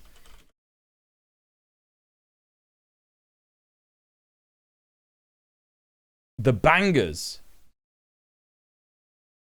This is, you know, if you get mad at kids crying, if you get mad at kids crying on planes and shit like that, and you know, you don't like chalk it up to experience or whatever, and just be like, yeah, they're just kids, it's fine, let them go. This sketch is so perfect. This sketch is so perfect because it's literally like, this is the kind of stupid shit that people get on a plane to do. Yeah, if you get on a plane, like, I don't fucking like. I wish I had the dough to just like get on a plane and go wherever I want, anytime. Do you know what I mean? Like, imagine how cool that would be. Yeah, I'm not fucking about to be able to do any of that shit anytime soon. You know, and then you got like people complaining like, there's not a flying bed on the kid on the plane. It's like, you know, what, you're on a plane to go to London as a tourist, right? I'm sorry, but what travel I have been able to afford over like the, you know, fucking adult portion of my life, yeah, the travel is always the worst bit. It doesn't matter if you're going on a train or a plane or whatever, like the travel is the worst bit. You should not be expecting to have like a good, comfortable traveling experience anywhere. We're actually fucking, yeah, we're actually literally so lucky that we don't have to, like, you know, abuse animals to travel anymore, right? Like ride a horse or like use a donkey to like pull you in a fucking carriage, take fucking 10 days to get to like France or something. Do you know what I mean? Could you imagine? Oh, I'm going on holiday. Where are you going? France. Oh, brilliant. How long are you going for? Well, it's got to be at least a month, hasn't it? Because it takes 10 days to get there on a fucking carriage and then a ferry that might sink in the fucking channel. You know, it's such privilege to be like, I can't believe there's kids on this plane. It's always the stupidest shit. There you go. There's the solution. You just put your fucking headphones on, bro. You know? You just put your fucking headphones on. Look at that. That's how you get around any of that stuff. Hey, low-key human, how's it going? Yeah. I missed in the chat. Is it weird that I want to go to the UK for not to see Big Ben and stuff, but to visit cool little pubs in villages and stuff? That's not weird at all. Big Ben's kind of cringe. It's kind of shit. Do you know what I mean? It's like a symbol of empire, isn't it? You know what I mean? I work in a deli. I help customers all day. Whenever I get a customer who's a child or teenager, they're always super polite and nice. Young adults most of the time are polite. Middle-aged people is like a coin toss, and elders even more so. An old lady will be your best customer of the day or your worst. Yeah, it doesn't matter how old someone is. Like people talk about kids being annoying, but have you ever met adults? Have you ever met adults? What else we got in the chat? Blee says, what age of kids are we talking about? Teenagers can be knobs. Yeah, but like, why are teenagers knobs? Why are teenagers knobs? Ask yourself, why did you become a dickhead when you were a teenager? Yeah, I know I was a dickhead. I know loads of people were dickheads when they were teenagers. Because when you're a teenager, you start to actually comprehend the world around you. Yeah? You know, most teenagers, unfortunately, have to go through all the hormones of puberty and shit like that. You start to realize that, like, actually society is completely fucked. Yeah, completely fucked. And that turns you into a pretty... What's the word? A pretty... misanthropic individual. That's certainly why I was a misanthropic individual. You know, you realize that you're not going to be a rock star. You realize you're not going to be a vet. You're not going to be a fireman. You're not going to be a doctor, innit? Depending on your circumstance. You know, and if you are in the circumstances where you can become a doctor or a fireman or whatever it is that you want to become, normally you're super privileged. And if you're super privileged, that means that you're an entitled twat. So, there you go. You know. I was a knob because I used my Master Ball on Pokemon Red by mistake on a rubbish Monday. Yeah, exactly. Same here, actually.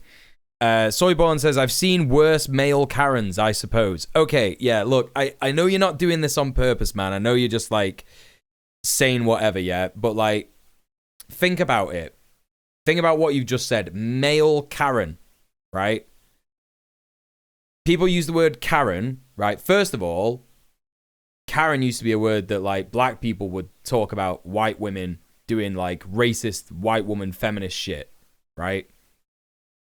I'm just trolling about. No, sorry. If you're gonna troll, you can get banned, innit? That's how that works. If you're trolling and you're, like, annoying people on purpose, you get banned. You either take ownership of what you said and you go, sorry, yeah, shouldn't have said that, and you listen to what I'm saying. I'm trying to help you. I'm trying to throw you a bone, innit? Trying to throw you a bone. I don't think you're a dickhead. I just think you don't understand what it is you've said. Yeah? Male Karen, right? We already have a name for a guy who is a piece of shit and behaving in a way that you would describe as like a Karen. Yeah? There's loads of them. Dickhead, twat, prick, fuckface, loser. You know? All that kind of stuff. Like, loads of different words you could use. Male Karen implies, like, a sense of, like, well, you know, a guy who's a man who's going to be a piece of shit is acting like a woman, actually. Yeah? Vitriol says, I'm in the post-Soviet country, so my medical education is for free. Yes. That's nice, isn't it? That would be nice, wouldn't it? That would be nice for everybody. Anyway, what do we got here? Ooh, a big clock. Yeah, Big Ben. Yeah, so stupid. So stupid. Teens got a lot of shit going on with them, yep. Almost like it's on us to deal with things that annoy us rather than forcing people around us to bend to our will. Yep. Nuance withstanding. Teens come to realization that they're full people and always have been, but no one else seems to recognize it. Absolutely. Yeah. Yeah, most teenagers, like, are twats because they realize I've got fucking rights. I've got fucking rights. I'm a person. Why won't you let me do this? Why won't you let me do that? Why won't you let me do this? And 9 times out of 10, it's not about, like, fucking, you know, whatchamacallit. It's not about, like, why won't you let me jump into a fire? Why won't you let me, like, punch myself in the face? It's more like, you know, why won't you let me go out and see my friends? Why won't you let me go out and do this? These are all things that kids should be able to do, but they're unable to do because of the way that capitalism has changed society, right? It all comes down to that shit. Yeah?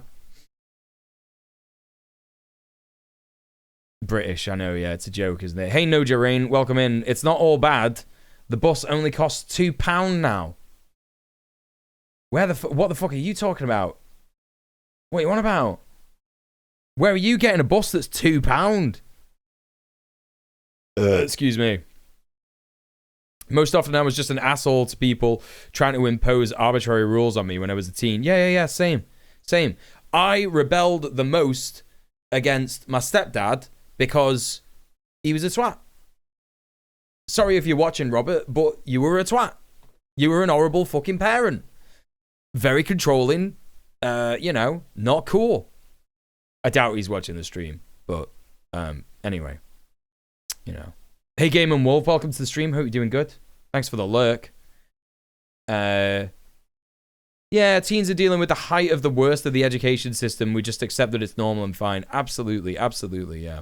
Absolutely. Going back to the whole gentrification of noise. This is an opportunity to be part of a £2 single bus ride in Manchester. What buses are you getting? I get a bike everywhere. I ride my fucking bike. It's one bus trip, Michael. What could it cost? Sorry, should have phrased it better. I just meant his behavior wasn't the worst. Seeing dudes get super physical on planes is all. Okay, no worries. Thanks for that. Thanks for that, Soyborn. Appreciate you, owning what you said. It's not the end of the world if you make a mistake. This is what everybody needs to understand. People don't... You clearly didn't say that shit on purpose in it because you hate women and shit like that. Do you know what I mean? It's one of them things. Every rule I didn't understand, I would just try to not follow. Yeah. £2 on the bus. Oh, are you on about the B network thing? Is that come in now? Hey, listen, my pleasure, Soyborn. Thanks for, thank you for being understanding. Has that come in now in Manchester? B network, the yellow buses. B network. I thought they only went to Bolton. B network. Andy Burnham, king of buses. Yeah, also fucking don't get me started on him. Every journey, every day. Say yellow to the B network. New home for transportation, Greater Manchester. Live departures. Whoa. Bus. Due to driver shortages, some of the 151, 335, 339, and 396 stop services will not operate today. Bus. Travel alerts and updates. Wait, can you not get like a... Oh, hang on a minute. Can you not get like a... It's a clean, fresh bus?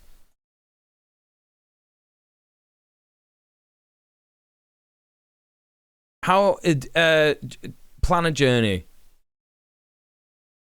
Live departures.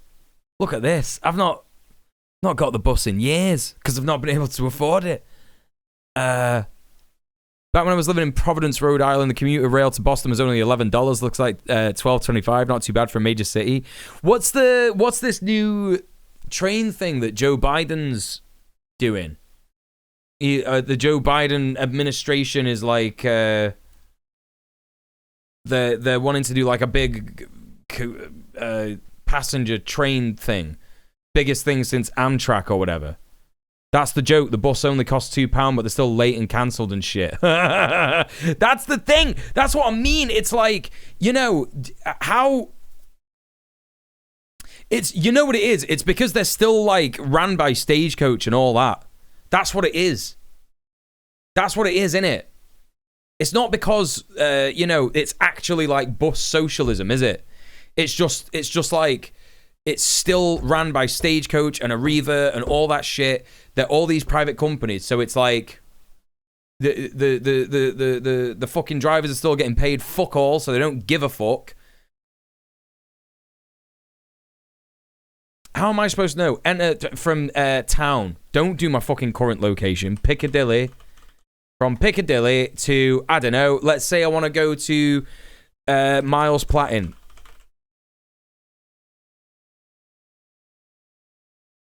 Miles Platin news agents.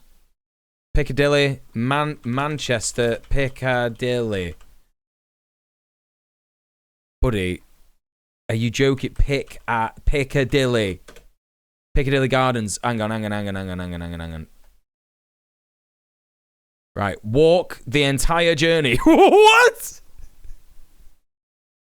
Why does it say that? Well, the first option is walk the entire journey. What? You got to be joking. Cycle the entire journey. What? Public transport, okay.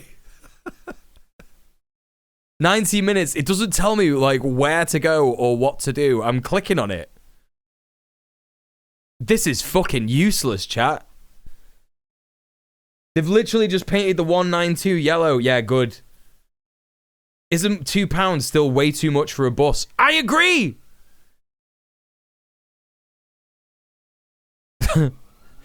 This is shit, man. This is shit. Anyone who thinks Andy Burnham is some kind of socialist is a joke. You know, we Great Manchester Tenants Union have been working for a year, yeah, to sort of like get him to create this good landlord charter where landlords can, like, you know, be held accountable for, you know, actually like doing the bare minimum to you know, make sure their tenants are like you know, actually in safe, habitable, affordable housing, yeah? But after a year, he's made it voluntary. What fucking landlord is going to volunteer for a good landlord charter? It's a joke.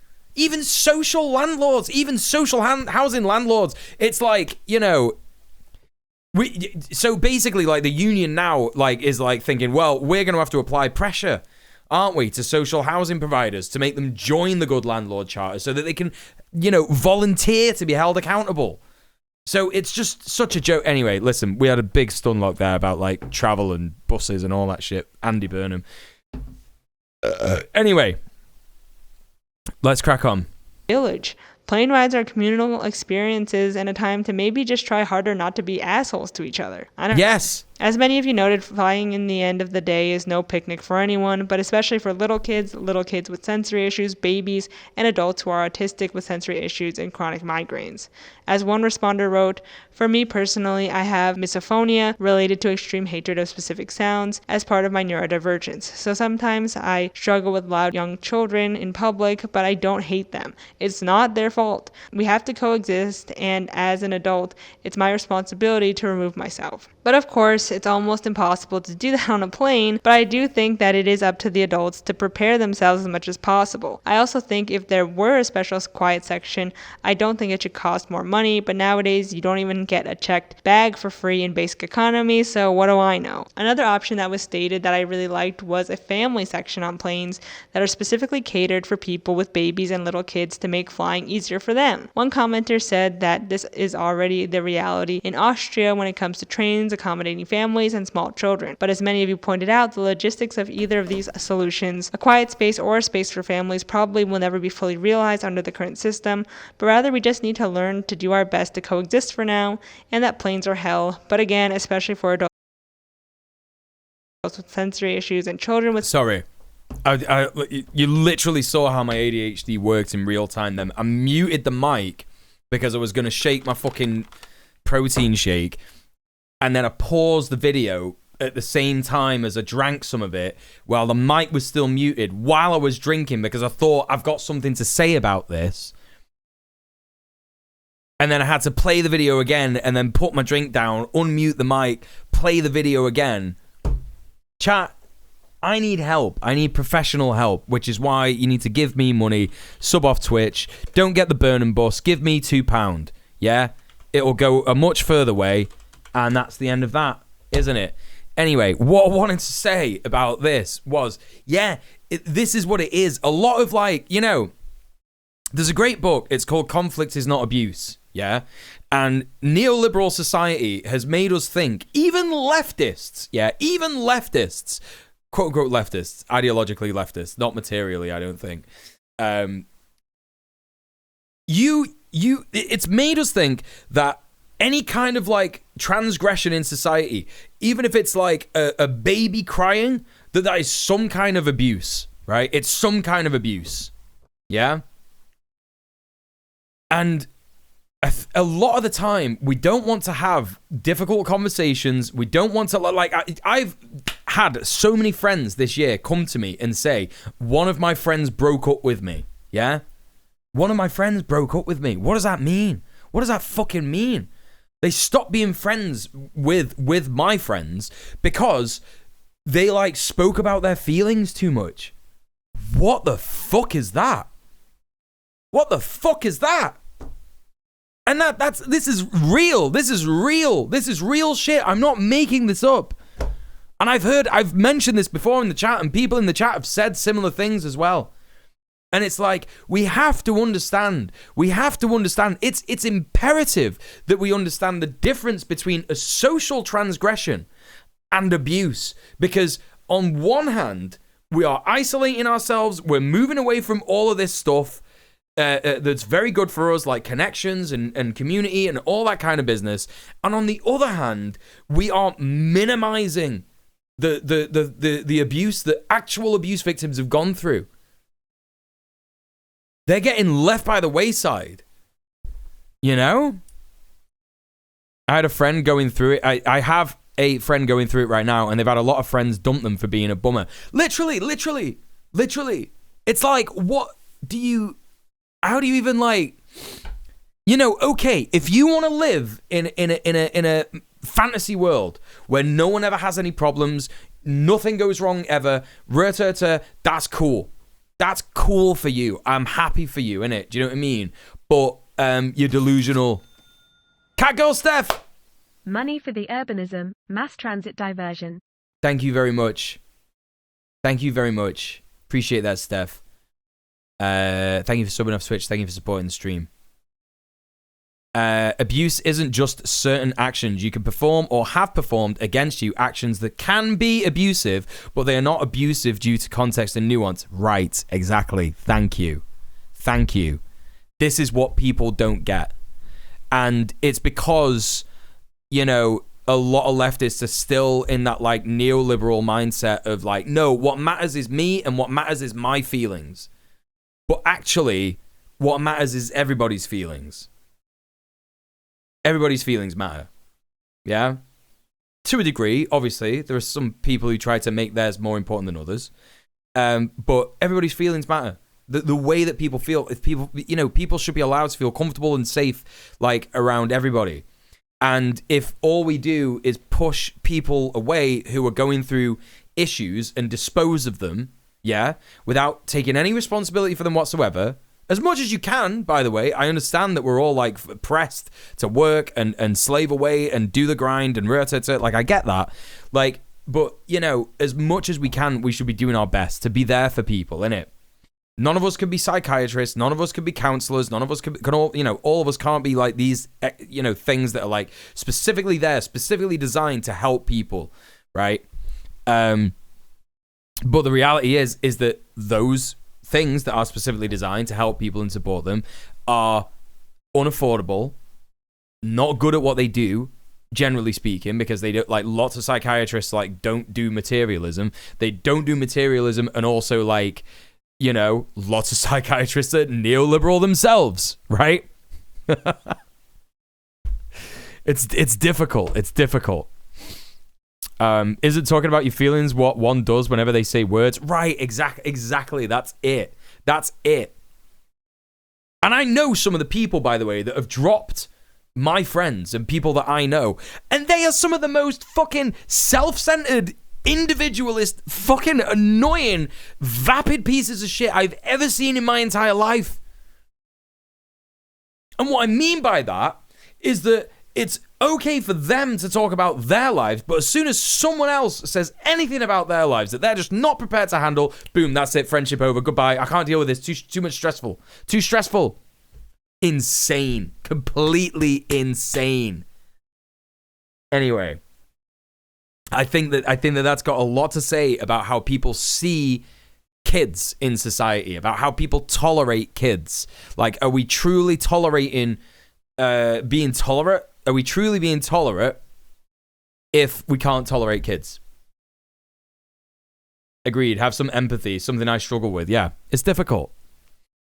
We touched base afterwards and made sure we were both okay because we both slipped up. Oh, a couple of weeks back, I lost my temper with someone because I felt like the words she was using felt like words of disagreement, while what she was trying to say was agreeing with me. But because of things on my end, I lost my temper. We touched base afterwards, made sure we were both okay because we both slipped up. I've done this before. This is something everybody does. Everybody has these like mistakes that they make with people. A lot of like the way that we interact with each other is informed by our trauma. And whether we have trauma from specific things, from abuse, we all have the trauma of trying to survive under capitalism, innit? So, you know, essentially what's happening, especially if you like fraternize with marginalized people, you are actually like, you know, fraternizing with some of the most traumatized individuals in our entire society. And if you like, you know, choose to just simply dispose of one of those individuals because you can't handle how hard their life is, oh boy, you're a fucking dick. You're a dick. You know? Hey, it's all good, Soyborn. It's all good. Sensory Don't issues, worry about it. and for babies and children in general. In the survey, most people came from a middle-class background and grew up around babies and little kids. So unlike you all, I actually was one of those assholes who grew up in a totally privileged area where I wasn't exposed to loud noises, children or babies screaming, etc. I actually only held my first baby at 26 years. Okay, I gotta read this because this is really like pertinent to what I was saying. Middle-earth Marxist says, yeah, I'm making lots of new friends in the organizing space, but the judgmental side they can vent sometimes about the commitment other people have is weird, especially when it comes to other activists who have to juggle parenting stuff at the same time. It's frustrating. I just feel like if they flake for their kids, that's not flaking. The kids come first in my organizing mind. Yes, thank you. Thank you. This is literally something I've experienced. I am not here for activist elitism, yeah? Especially if you are in a volunteer organization. I've done all this, I've spent all this time active, I've done it for years. Who are you? You've just come into the fucking organization, you don't know, blah, blah, blah. Like, oh my God. Oh my God. Can't be doing with that. That's like the most insane sort of like bullying elitist behavior. It's just horrific. It's horrific. I'm sorry that you're going through that. Yeah, you gotta you know, you gotta do your best to try and like, you know, make those people understand. Like, you know, none of us are doing this for money. You know, I'm very lucky that like some of the dough in my income comes from the union because of the time that I spend like organizing outside of what's expected of me, right? Like, I'm very, very lucky and privileged that that's the case. And I want that for everyone. I want that for fucking everybody in the union, you know? If the time comes where I don't need that money, I will absolutely step down and let someone else do it because, you know, I know that everybody needs it. But a lot of the people who do organizing, they're doing it in their free time. They have jobs, they have kids, they have like, you know, medical conditions. They're disabled. They're, you know, stressed. They've got mental health issues, etc. Yeah. Okay, Echo Baz. Right. Listen, I'm gonna be back. I've got to go to the toilet real quick. But I'll be back. Yeah. Everybody, make sure you take your meds. Make sure you look after yourself. Make sure you, what's the word? Get some food. Hydrate. Yeah, I'll be back in a tick.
Tom's just like fucking stretched out in the hall.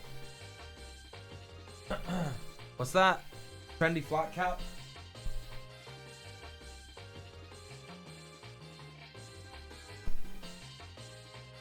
Oh! Chat, I need to fucking... Oh! I need to wash some of these hats, you know. Hydrate, blue fella, stretch. Okay, I will do a stretch, and I probably should do a stretch because... Oh! It was arm day in the gym today, and I did not stretch even a little bit.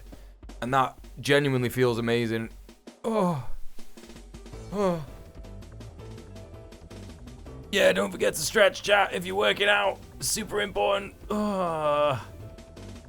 Hey. Vitriol in the YouTube chat says, I can confidently say that hospitals are hell, both for patients and everyone working there, but the problem is the system. For example, during studies, we had precisely 0 hours about trans health. Right, yeah, for sure. For sure. The problem is, always, and always has been, capitalism, the system, patriarchy, white supremacy. It's all there, you know?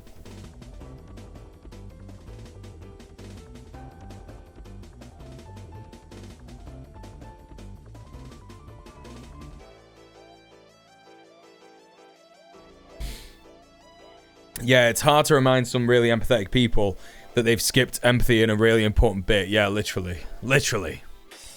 Okay, Echo Baz. Listen, it's I think you should leave... It's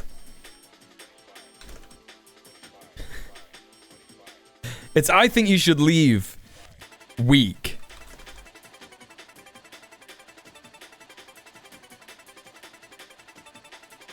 Because Echo Baz just said in the chat... Echo Baz, I'm gonna do a blue fellow, right? I'm gonna self-massage on stream. Don't ask any questions. I won't give you any answers. So it's time, yeah? It's time. Penguin Demenis says, what are your thoughts on Neocon Nimrata getting fisted by the top don last night? Are you talking about Nikki Haley losing to Donald Trump? Is that what you're on about? You got the same back buddy? Yeah, body back buddy. It's really good, isn't it? It's really good. This conflict abuse is abuse mindset is deeply ingrained in my mum.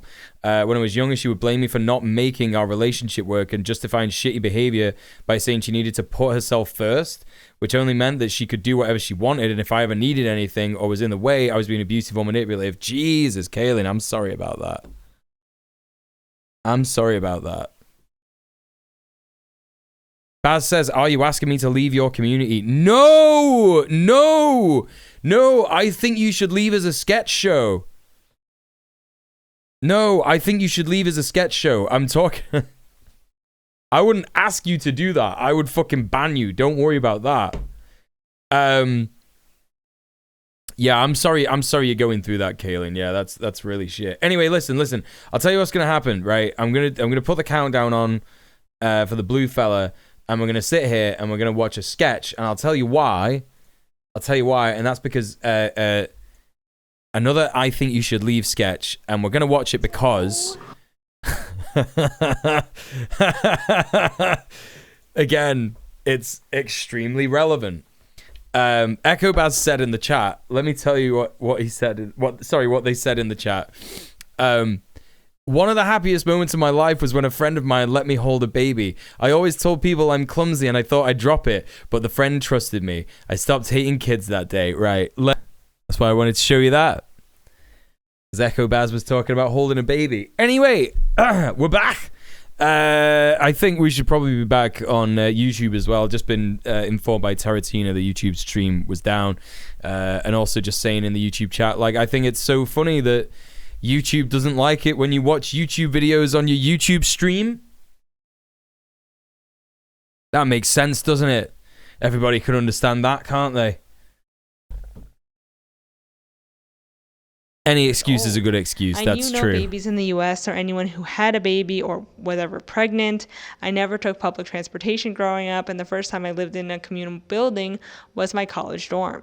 And I used to be one of those assholes who didn't get kids, who hated kids and complained about them on flights.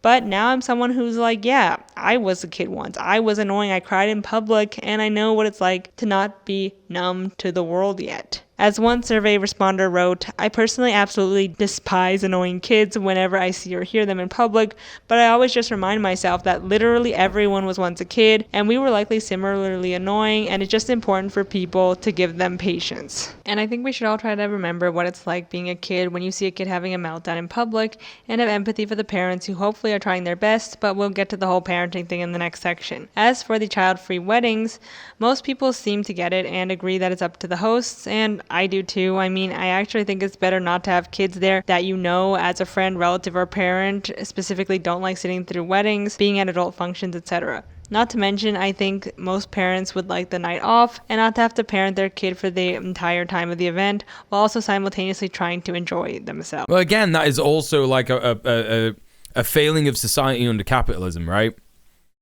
That's a failing of society under capitalism. Do we know if the YouTube stream is back now, by the way? Are we back? Just posted in the YouTube chat. Yeah, it's a failing of neoliberal capitalist society.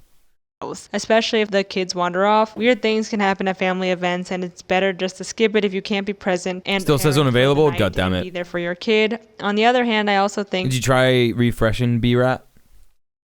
Like it's funny because it's specifically like Netflix stuff, right? It's specifically Netflix stuff. It's because Netflix is like on point with that copyright content notice shit, yeah? And it's like, oh, it's just back. Oh, okay, good. Welcome back, YouTube. Yeah, welcome back. All right, cool. Thanks for your patience. Yeah, I was just explaining, like, it's probably because that's like a Netflix show. And Netflix are just on point with the copyright shit. It's good to see you all again, too. Okay. That the host should offer to pay for childcare or just expect less people to come to their wedding. Most of you said that you don't think that the host should pay for childcare, which I get, but if I was throwing a wedding and telling people not to bring their kids, I think it would be unreasonable if I didn't offer to pay, or maybe just have a child area for them with reliable caregivers, or just lowered my expectations for the attendance. That's very true. A wedding costs like thousands of pounds. And like, what do you have to pay a child care specialist, like a nursery teacher or something like that, to like look after the kids at a wedding? It's like, what, like £200 for the day, maybe? £200 for the day, or you got to look after, like, I don't know, like, you know, get two people, pay £400. It's a drop in the water, innit? It's a drop in the water of how much like a wedding actually costs. It's scary how quick YouTube's content detection is, and that it even works if it's just part of the stream's video. Yeah, it's crazy. It's crazy. Yeah, I'm constantly having to do stuff like with the recent Samuel Leeds video. Yeah, I like monetized it. It's the first YouTube video I've monetized in a long while. I don't like monetizing videos on YouTube because you get ads from people like Andrew Tate, like queerphobic churches, shit like that. But like, you know, I need money and money me now. I need it to live. I need it to survive. I'm kind of desperate. And it's kind of like, you know, you do that and you want to get it monetized. And then in the video itself, in the Samuel Leeds video, yeah, I don't even expect to be getting that much more views on it. It's got 3,000 views at the minute, which is pretty good, right? That's mostly because Turb shared it, right? Which is really, really cool. And they still run ads from Andrew Tate. It's not Andrew Tate himself, but it's like Andrew Tate being interviewed on other people's content and shit like that. Like, you know, Samuel Leeds has got a full 2-hour video in it. Samuel Leeds has got a full 2-hour video talking to Andrew Tate.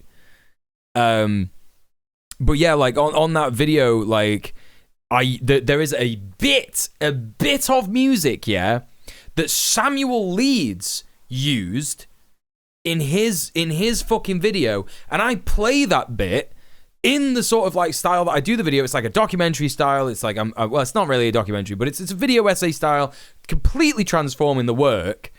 Yeah. And that like tiny bit of music that's played that Samuel Leeds, I guarantee, hasn't even like got permission to use. Yeah. But that's not my fucking problem. That's his problem. So I wrote to the content owner and I was like, yeah, just letting you know, like, you should probably be like telling him off for using your content rather than me. I mean, luckily it's like still in escrow, and like I think those disputes last for 30 days at max, so they got 3 days to come back with something, and they don't like, they just like automatically gets like resolved. So I think it's gonna be good. But it's just super annoying. It's like, so my video hasn't been like properly monetized, and therefore it's not showing up in as many places as it normally would. You know? Every time I think I have the algorithm trained, it recommends me some misogynist nonsense. Yeah, and they also like changed some stuff recently to be like accommodating for shorts. Because shorts is where the manosphere shit just like forget it, you know. It's really bad. It's really bad over there for that stuff. One responder wrote, I understand the want for a child-free wedding party, and I fully support people who want them. However, with this I think we should also start taking in children's perspectives when it comes to organizing events or even bigger things like city planning. Making things more child accessible benefits the child and also the parent, who doesn't have to worry recommended about a lot of like 100 sub-channels lately. They've changed some stuff dramatically. If you choose to do so, incorporating the children in your lives in these big life and family events does seem to be like the nice thing to do, so the adults who have children in your life can participate, and so the kids in your life can also feel included and important. I also think that adults should behave themselves around kids and just be decent to kids at family gatherings. Weddings are communal events, and not having kids there, though fine, does kind of take away the fact that kids deserve to be a part of that community. To conclude this section, birth rates are falling in rich countries and staying high in poor countries, and though that seems counterintuitive, it unfortunately is a byproduct of capitalism and consumerism, where those in the global north need to have the latest gadgets, so they exploit a large labor force to make them, and children are the perfect group to exploit because they have so little rights already. And though sex education is important, it will never be as valued or as pushed as it should be in these countries because it goes against capitalism. To know, I do not support Christian abstinence, only education. So I'm the type of sex education that is happening. Yes, very true. Capital interest. Both the capitalists at the very top and the middlemen bourgeois exploiting their own people, whether it be at the mines or on the Every so often I get, have the transes gone too far in my recommendation? Probably because I'm trans, my search history has trans stuff. Yeah, it's not good on YouTube, yo. One thing that shocked me most, I think, is the attitude of the manager. Like, yelling at workers is kind of a routine in the factories. Capitalism makes us see people as objects, but especially children, who most adults around the world see no benefit from unless they can... Those Congo cobalt mines are like some of the worst shit in the world, man. And that is like, if you really want evidence that imperialism, excuse me, imperialism is the highest form of capitalism, just do an ounce of research into what's going on in Congo right now. Like cobalt mines where like slaves, literal slaves, are being made to extract cobalt so that you know, in the imperial core we can have fucking batteries and you know, electric cars and iPhones and laptops and shit like that. Like, it is fucked. And the only reason that there needs to be the level of extraction that there is, so much so that they're using kids for labor, is because they don't build anything to last. It's planned obsolescence. You know what I mean? Planned obsolescence is, you know, so they need to get more and more and more. And then they also need to get more and more and more because the production needs to be high as fuck so it can sell a load of stuff. But a lot of that stuff just ends up like sitting in fucking warehouses for years because not everybody can afford it, you know? It's just such a fucking like, oh my God. And there's a genocide in Congo because like military juntas are like, and like various different like death squads are just like getting about and like killing people. It's fucked. them money. If they can't, they might as well be invisible. Yeah, here we go. Parenting in an era of hyper-individualism, the loss of a village, homeschooling. There you go.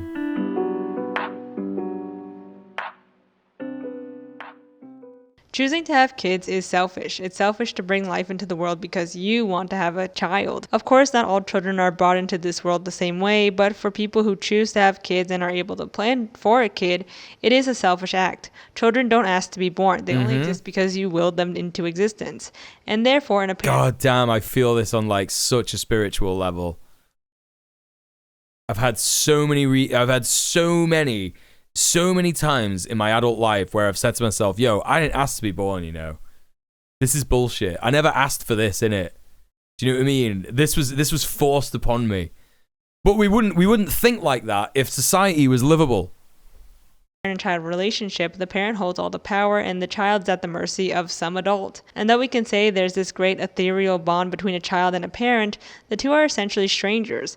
But it's up to the parent to foster a bond between them and the child, and for the child to feel safe, respected, and loved enough to reciprocate that bond. If trust, security, and love isn't there, that so-called special bond between a parent and a child will never manifest. In all, it takes a lot of work to be a parent. Of course, having kids is something selfish that you choose to take on, but in a lot of ways, the work you put into your relationship with your child is selfless. You sacrifice a lot when you choose to raise another human being, but again, that's your choice as an adult.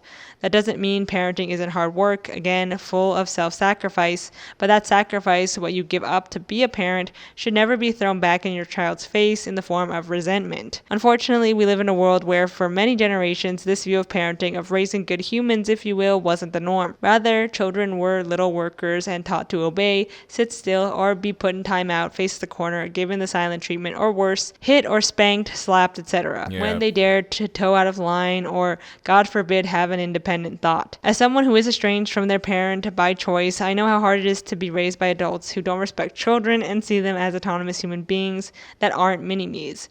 As one responder put it, a lot of parents still see their children as little more than extensions of themselves or as their own property. Right. In addition, a few responders said that having kids isn't really about the kids themselves, but about the overall milestone of marking your own adulthood. As much as I hate to admit it, I feel like children... Oh, this is so true. This is so true. I'm constantly thinking about, like, being a failure because I haven't had kids and I'm in my 30s. Like, I'm 34 now, chat. I'm 34. Yeah? It's wild that I'm 34. I can't even, like, comprehend it in my brain that well. I'm like sat here and thinking like, how did I get to 34? What the fuck is going on? You know? And it's crazy because society is like, well, by 34 you should have had kids, right? Well, it's like, well, that's not my fucking fault. First off, I'm queer. Yeah. So like having kids is like not so simple for someone like me. And secondly, you know, I'm poor. I can't afford. I can barely afford to keep me alive. I can't afford to have a kid. I think that's the only reason that I've not had kids. You know what I mean? Like I've always thought about like I would love to raise a kid in the way like learning from like my mum and dad. They weren't bad parents. Like they never beat me up. They never did anything horrific or anything like that. Anything that kind of like happened that they did was like not their fault. It was mainly because of capitalism, right? And I recognize that. You know, stepdad bit different. Like that's a whole other story. But you know, I always thought like learning the mistakes that my parents made, how I would like, you know, love to be able to raise a kid so that they're like, you know, happy, independent human who like is, you know, well-rounded and feels supported by me and shit like that. Like I've thought about that a lot, you know? And yeah, this is it. Learning who your kid is as a person, it sounds super fulfilling. That's what I mean. It feels like one of those things where it's like, you know, I started to grow plants at the beginning of last year, and I realized how fulfilling that was to like grow your own food, growing vegetables. It's like, oh wow, yeah, it's actually pretty good. And I imagine it's similar to that. Like, you know, Started helping people, working with the union. That felt really good and fulfilling. It's something that money can't buy.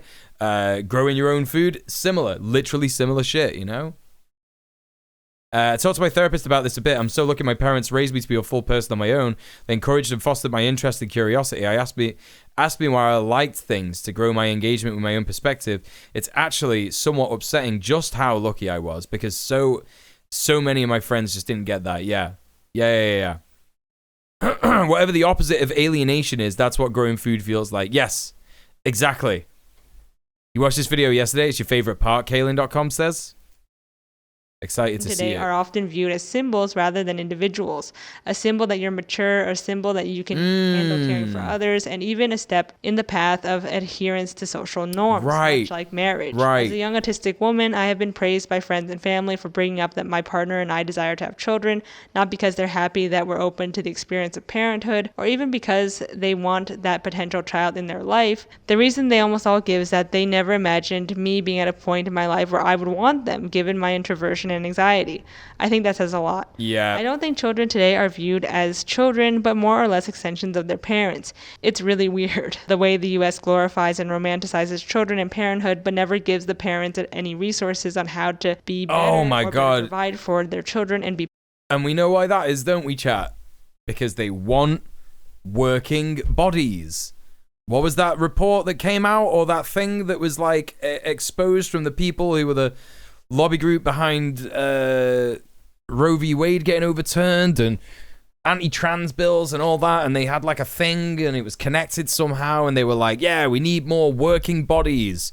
That's why we got to overturn Roe v. Wade. That's why we got to bring in abortion bans all over the United States. That's what it is. They just want that fucking workforce. They want to extract more labor from the populace. Parents. You know? But for the question, I say that children the almighty dollar, whether it be for some form of personal achievement, you have to have kids because you're supposed to in order to be a real adult, and that's how you contribute to society. And there seems to be a larger generational shift when viewing children and parents. Oh yeah, Prince. Let me try and find it. Punish a child for expressing negative feelings, while younger generations are trying to break that cycle of abuse. As one responder put it, after having my own child, I was surprised by older generations' reaction to my child's emotions. He experiences big emotional outbursts, and we've allowed him the space to express these emotions in a safe and constructive environment. This isn't the case when he's around parents with adult children.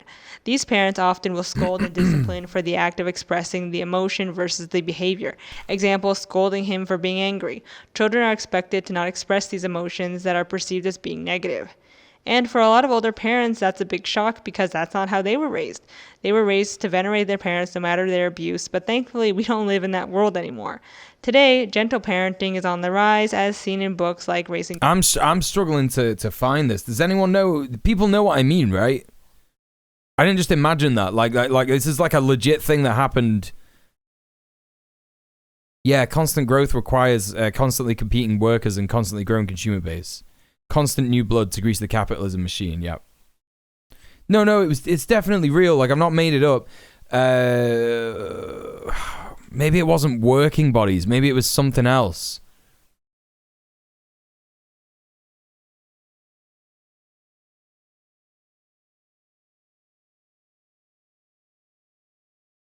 Working bodies reference to abortion ban.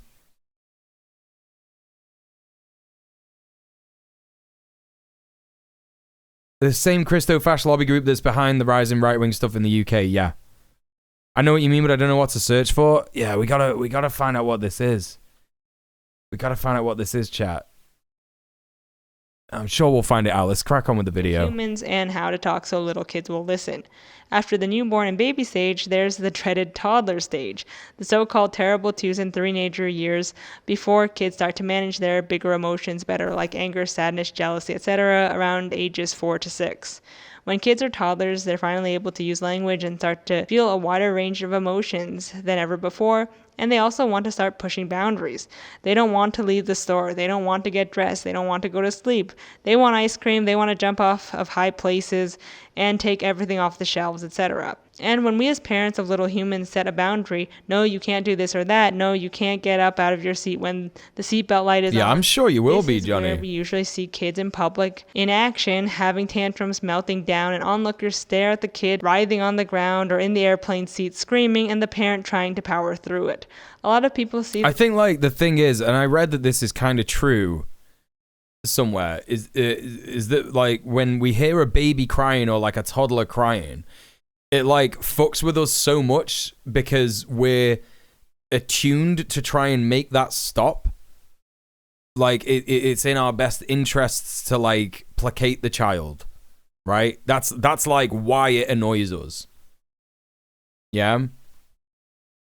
And so it's like, people they're like, oh, kids are really annoying. Well, they're annoying because what you're witnessing is a child in distress and you are unable to, like, help them or placate them. That's basically, your brain is saying that.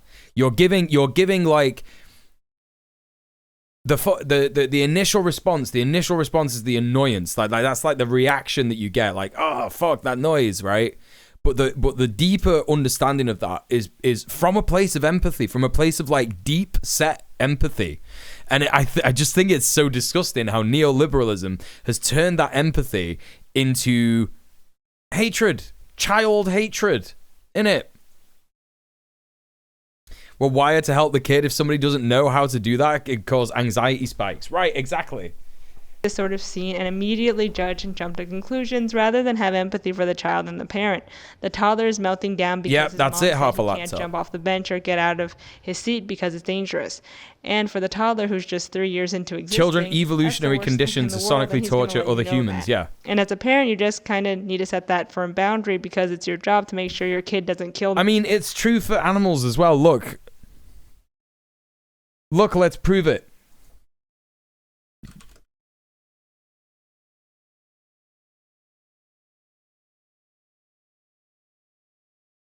Right?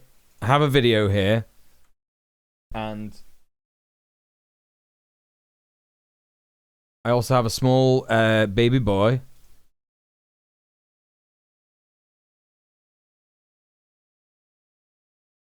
Right? Let's see what happens.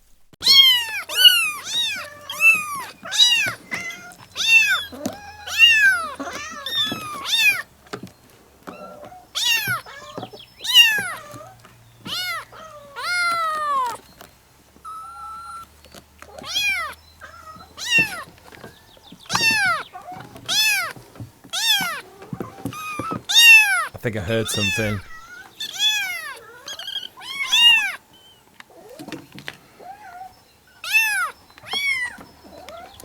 Your cat came over. There you go.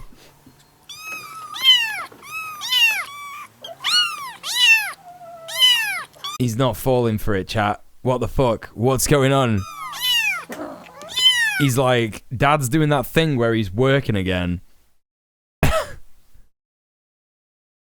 And he's playing cat sounds, so I come and be on his stream. He knows what's going on. Oh, kittens are so cute. He doesn't care for children, it's true. He's learning. Yeah, he is learning. Right, okay, so this doesn't prove my point, and I'm floundering. To be fair, though, Tom is a tomcat, and apparently tomcats are, like, less wired to look after kittens. Is that true? That might be true, thinking about it a little more. Yeah, let him cry it out. He's probably napping. Yeah, he's probably asleep. Let me go find out. Yes. Did hear it.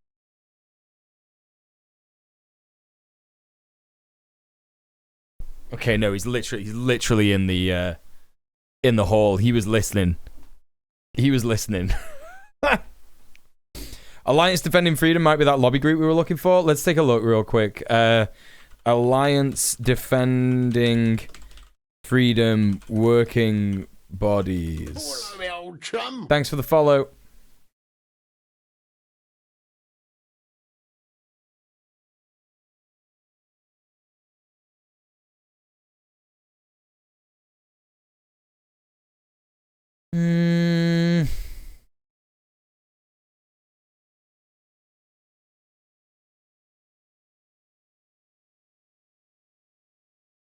No, I can't. I still can't find it, but I think you might be right. Alliance Defending Freedom, yeah. Probably wondering where the fuck did all these children appear from? Yeah, defo. Vitriol says, similar things were said before World War II, that abortion needs to be banned because they need more soldiers and workers to support the war. Oh, yeah, for sure. Yeah. Definitely. Anyway, let's crack on. But many people see scenes like this and immediately think, oh, let the kid jump off the bench, it's no big deal. Or, geez, can't the parent get their kid under control? On the other hand, when a family with a toddler is out at a restaurant and the mom gives their kid her phone to play with to make sure they don't disturb the other customers or even travelers, if we're going back to the plane scenario, the parent still gets judged.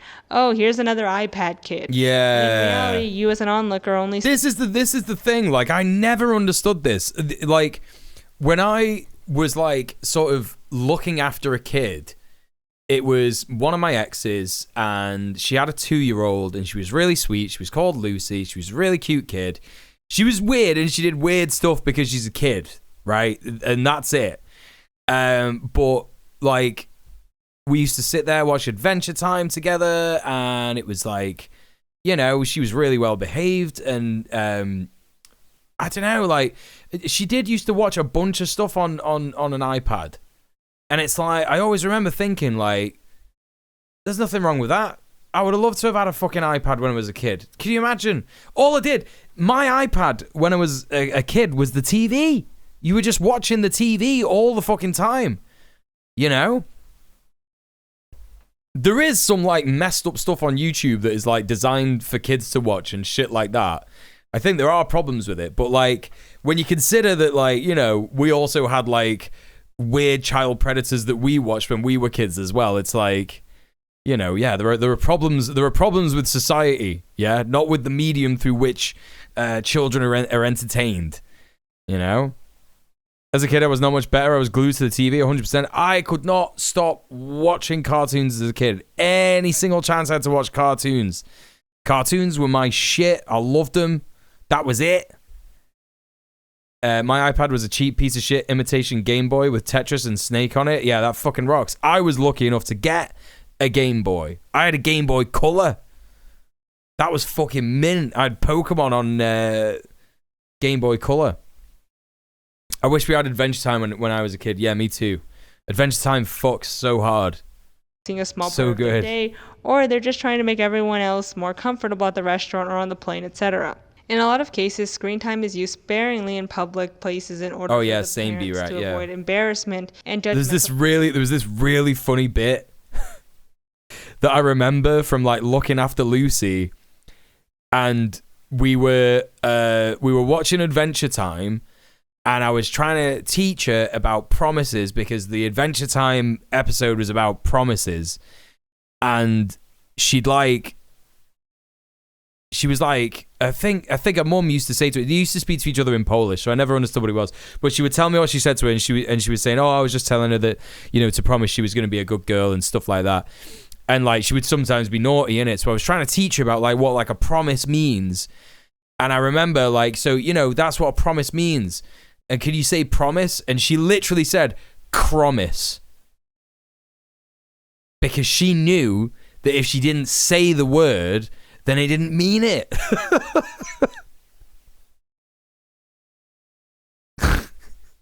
It was funny as fuck. I was like, hang on a minute.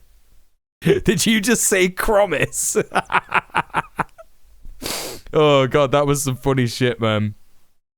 Kids are funny as fuck. But that kid, like I said, that kid was bilingual.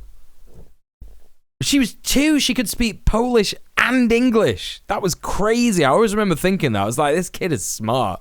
I think kids are smart. They're a lot smarter than we give them credit for, innit? You know? Also, kids don't really have to go outside anymore. Go outside. What outside? This 10 by 10 patch of gravel? Oh, yeah. Yeah, for real. Listen, when I was growing up, we didn't have, like, here's the thing. Kids don't have to go outside anymore. And they say things like, oh, well, you know, kids don't go outside anymore. I remember going outside. It was shit. You got bullied. You got beaten up. Like, I remember once there were some, like, racist kids And they were saying, oh, yeah, we're going to throw this, like, cup of water with a chip in it at the P words, right? Which is a derogatory term for Pakistanis. We're going to throw this chip drink at the P words in it. And I was like, oh, okay. And, like, I didn't really understand it. But then, like, they just decided to throw it on me instead. And I was like, oh, great. You know, it's shit. Like, it's a fucking nightmare. It's gross. It's good that kids don't have to go outside anymore. The world's horrible. Kids are peak malicious compliance. Yeah, defo. I don't get the iPad kid hate. There've always been iPad kids. The only difference now is that you see them in public. Yeah. It's a way to judge others. It is. It's elitism, yeah. Hey, Solar Juice, I got up early to watch muted cartoons as long as my parents were sleeping. Yes! I remember doing that all the time. I'd get up dead early on a Saturday, go downstairs and watch Teenage Ninja Mutant Turtles. I always get it confused because when in the UK, it was Teenage Mutant Hero Turtles. Because ninjas not allowed. It was not allowed under the Tory government.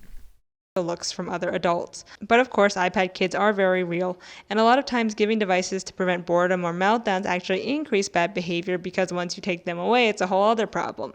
And since that's... Well, yeah, what I was trying to say is that we didn't even have woods. That all took place on, like, cobbled streets. You know, the closest thing that we had to woods was in the park. It was kind of woods, but it wasn't really. There were trees. There were definitely trees in it. But it was not the woods. And, like... You know, yeah, I don't know. I promise Punkle Mule, that's literally what she said, yeah. I learned English from TV and games. I could speak and read it by like age 7 or something. Yeah, there you go. Onlookers shouldn't judge or remark when a kid, but especially a toddler. Most kids are in dense areas with cars everywhere. Exactly. The other option is... Well, I speak about this, I mentioned this very briefly in my recent video on Samuel Leeds, talking about how like the gentrification and...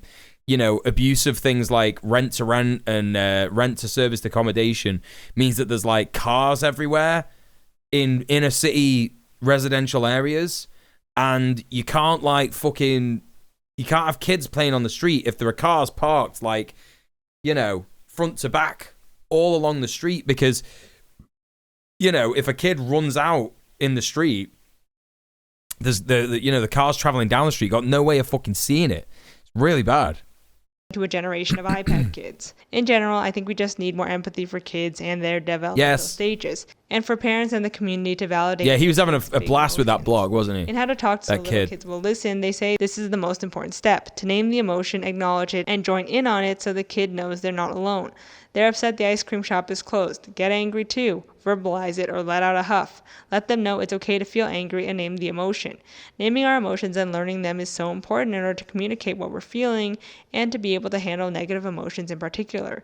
It's easy to accept the positive emotions of your child or any child, but to accept the negative ones, well, no one wants to do that, but we have to start doing it. It's important for kids and for adults to recognize that feeling sad, angry, jealous, annoyed, frustrated, or even bored is okay, and if we accept those emotions, we can learn how to deal with them in the future. Of course, this gentle parenting approach... Suburban nightmare, they can't see their friends without their parents making a schedule. Oh, yes. 2, you won't see results until 3.5, 18 months later. But it's well worth the persistence, even though you don't get that immediate result that a hitting or yelling or threatening or spanking would do. But you do... Okay, so this is something that I've learned with Tom, right? So I didn't know, I had no idea until I watched Jackson Galaxy that you're not supposed to shout at a cat because it fucks them up and it makes them scared of you, innit? And I was like, oh, fuck. I always used to shout at the dogs when I was a kid, when I was growing up with dogs. And so that was a big learning moment for me. Like, I was shouting at him when he was on the sides. But the reason that I was shouting at him when he was on the sides is because there's things up there that he might eat and get sick. So instead, I was like, okay, no more shouting. Gotta, like, you know, put stuff away, make sure it's cleaner, all that kind of stuff. Make sure there's nothing he can get that's, like, gonna make him sick. And then it was like, you know, I noticed, I was like, oh, yeah, he is being more distant from me. He's not, like, cuddling me as much and shit like that. And it's like, yeah, I gotta keep up with this, like, you know, routine of not shouting at him and not being, like, you know, frantic or whatever, because, you know, like, running towards him, like, trying to get him off the side because it's like, oh my God, you're going to eat something that's going to kill you. they don't get it, and they're just like, oh my god, big, loud, scary human, what the fuck? So, but like, I imagine it's the same as kids. I imagine it's similar to kids. Like, you don't shout at a kid because it's like they don't understand. They don't get it. They're just like, oh, big, scary, loud thing. And then you're like instilling a fear in someone that you're supposed to love. Yeah? And it's like, oh, fuck, that sucks. Yeah, shouting at living things does not get good results. It's true. This is something I've learned the hard way.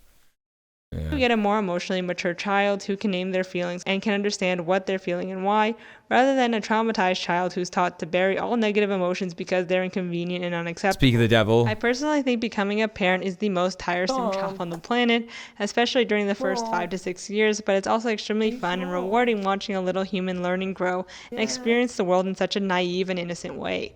But it's important to remember that having a kid will not make you any happier than you are right now. It will not fulfill you.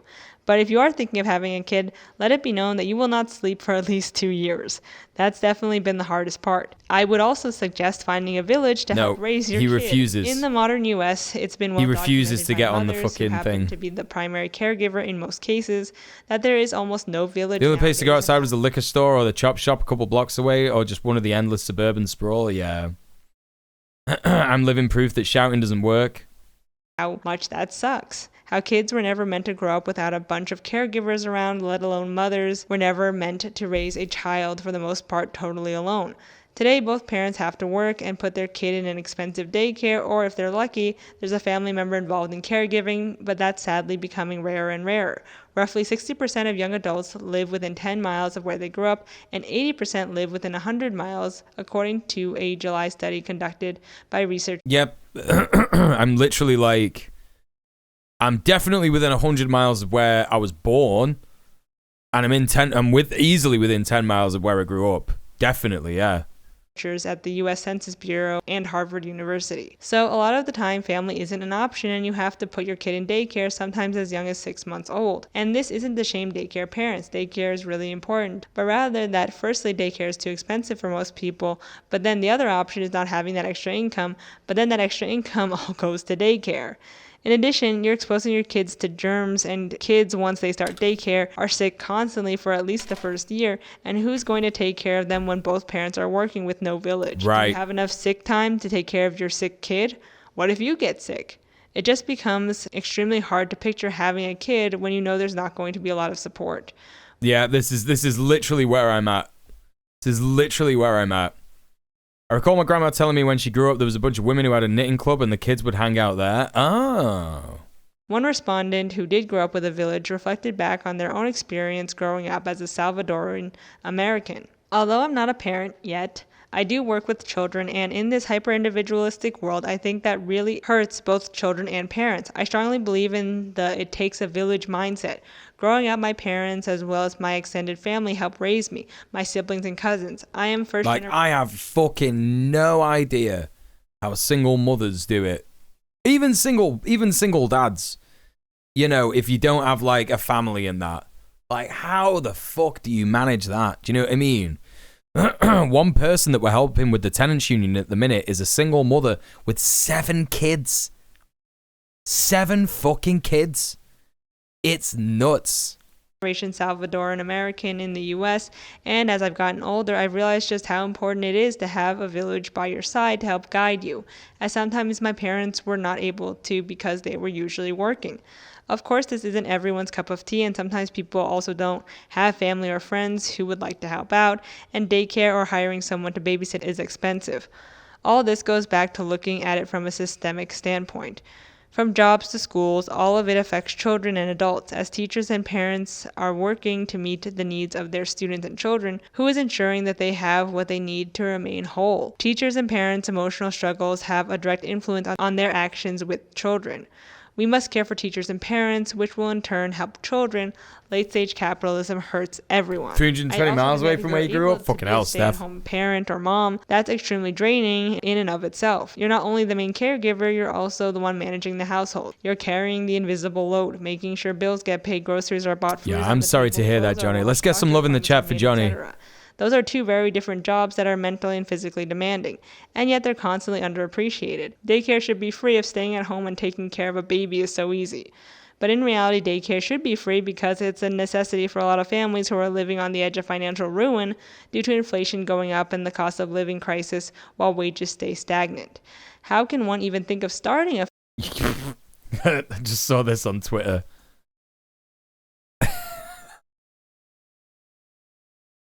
Out of my way, I'm gonna see my father who was a tool maker. That's pretty good. That's pretty fucking good. family when the government and financial cost doesn't make any sense. In 2018, the Center of American Progress found that over half of Americans lived in an area where childcare was sparse, and the shortage only grew worse during the pandemic. Employment in the childcare industry is still down 8%, or 80,000 workers, compared to pre-pandemic levels. National childcare costs average between $9,000 and $9,600 annually, a rate that is unaffordable for nearly 2/3 of working parents in the U.S., and the cost could shoot even higher over the next year. So we don't have childcare options, and we don't have a village due to parents needing to move far away from family and friends in order to make more money to have kids in the first place. In addition, culturally, the US takes parenting as a very private and personal issue, whereas in other countries they see parenting as a communal task. Though the importance of social connections might be self-evident, Maureen Kesselring, professor at Utrecht University, argued that in Western societies there is a trend toward parenting as a private concern, and when any presenting problems experienced by the child or family are referred to professionals rather than shared amongst the family social networks. By the way, this is also how abuse happens, right? Like we're focusing in this video about like how people see kids, yeah, and the thing is that when people are one of me and Lena's friends, it's more Lena's friend than mine, was doing like a study and found out that like the precarity of people living in like, for example, houses with multiple occupants. So where there are multiple people in a building and or a house, and one of them has kids. Each person has like their own sort of like place in the house, like private place, stuff like that. And what would happen is, okay, I got to go to work. Will you like look after my kid while I'm at work? Yeah, no problem. And then bam, that kid's being abused. And it's not because, everybody's in a close environment. It's because people are so like concerned with their private lives. Like they're not looking after the kids in the common area. This guy's taking the kid into his private space. Do you know what I mean? And this is like a thing that fucking happens quite regularly. So like that's something that happens in like a private space that's like quite common. Like there's quite a lot of people like working, like living there. And so of course it happens in more distant private spaces, like in suburbs and shit like that. And it's all because of that like private kind of thing. Chat, the boy is calling. He wants his dinner. I gotta go real quick and give him food. I'll leave you some tunes. I'll be back in a tick. Don't laugh at my socks. You're gonna see him on the Tom Cam. Oh.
Rob, oh my God, Rob, I'm just feeding my cat. Thank you so much. Thank you so much, Raiders. Thank you so much, Rob, for the raid. Really appreciate it. Chat, please go and show some love to Rob Rousseau.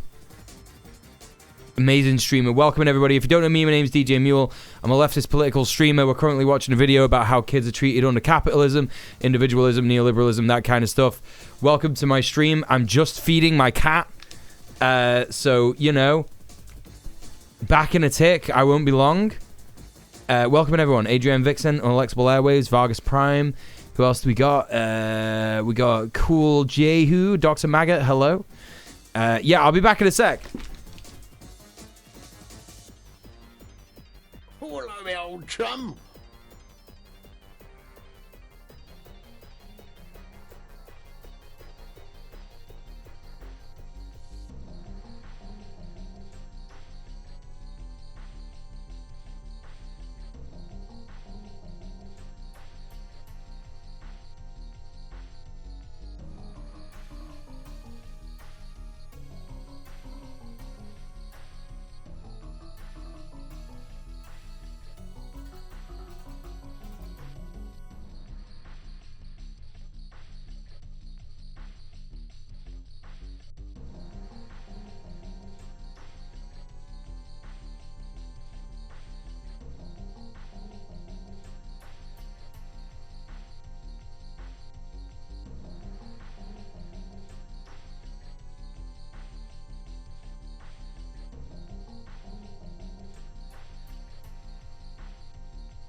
Okay. All right.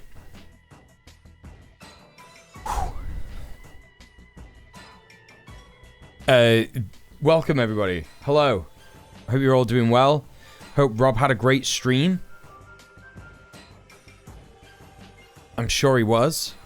Yeah, I think I introduced myself. I think everybody knows who I am now. Anyway, you'll find out more as we continue with the stream, won't you? Dr. Maggot says, djmuel is a proud member of the Not All Brits movement. What is that? Hashtag Not All Brits. Hello, my old chum. Thanks for the follow. All right, we're gonna crack on with this video, everybody.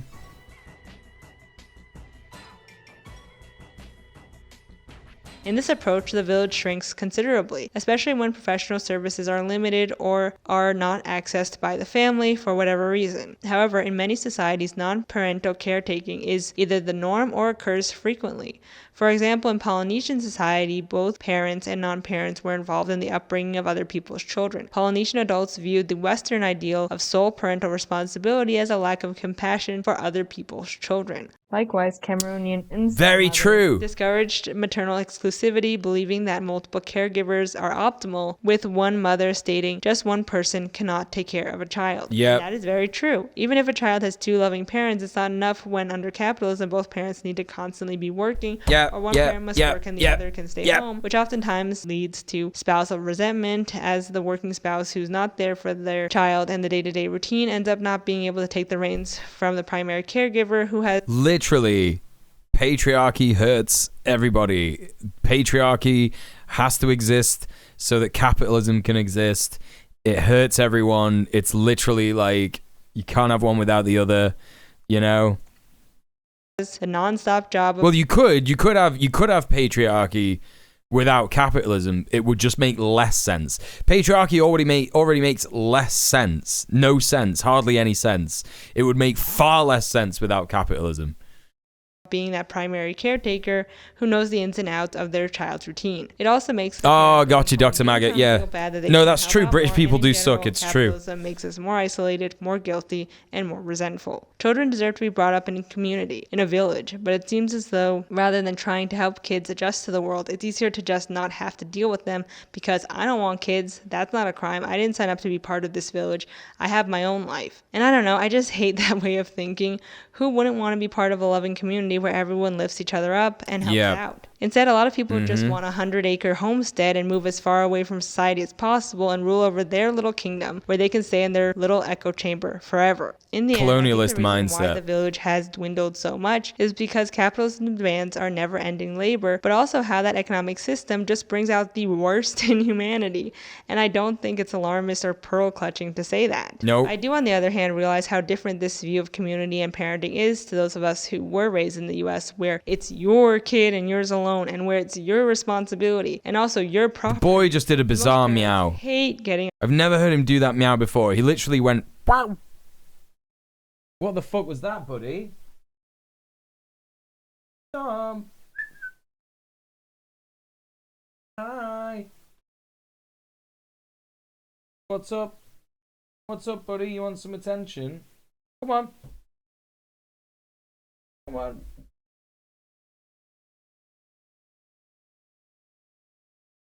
Well, he's sitting there and he's cleaning.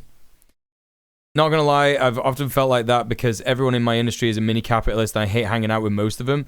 But they're most of the people that I know. Yeah. It fucking sucks, honestly. It's no good. It's no good. Yes, as the bot is reminding all of us, it is indeed time to remind you that this is my full-time job, everyone. Please consider subbing off Twitch. Please consider shooting some money my way. It helps me with my bills, my rent, groceries.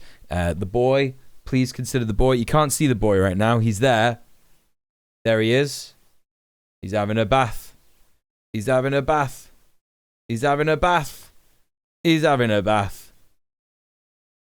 Aren't you? Hey? He's having a bath. Please consider the boy. Why do I ask you to sub off Twitch? Well, not only does it mean 100% of the money that comes to me comes directly to me, that you spend on me comes directly to me.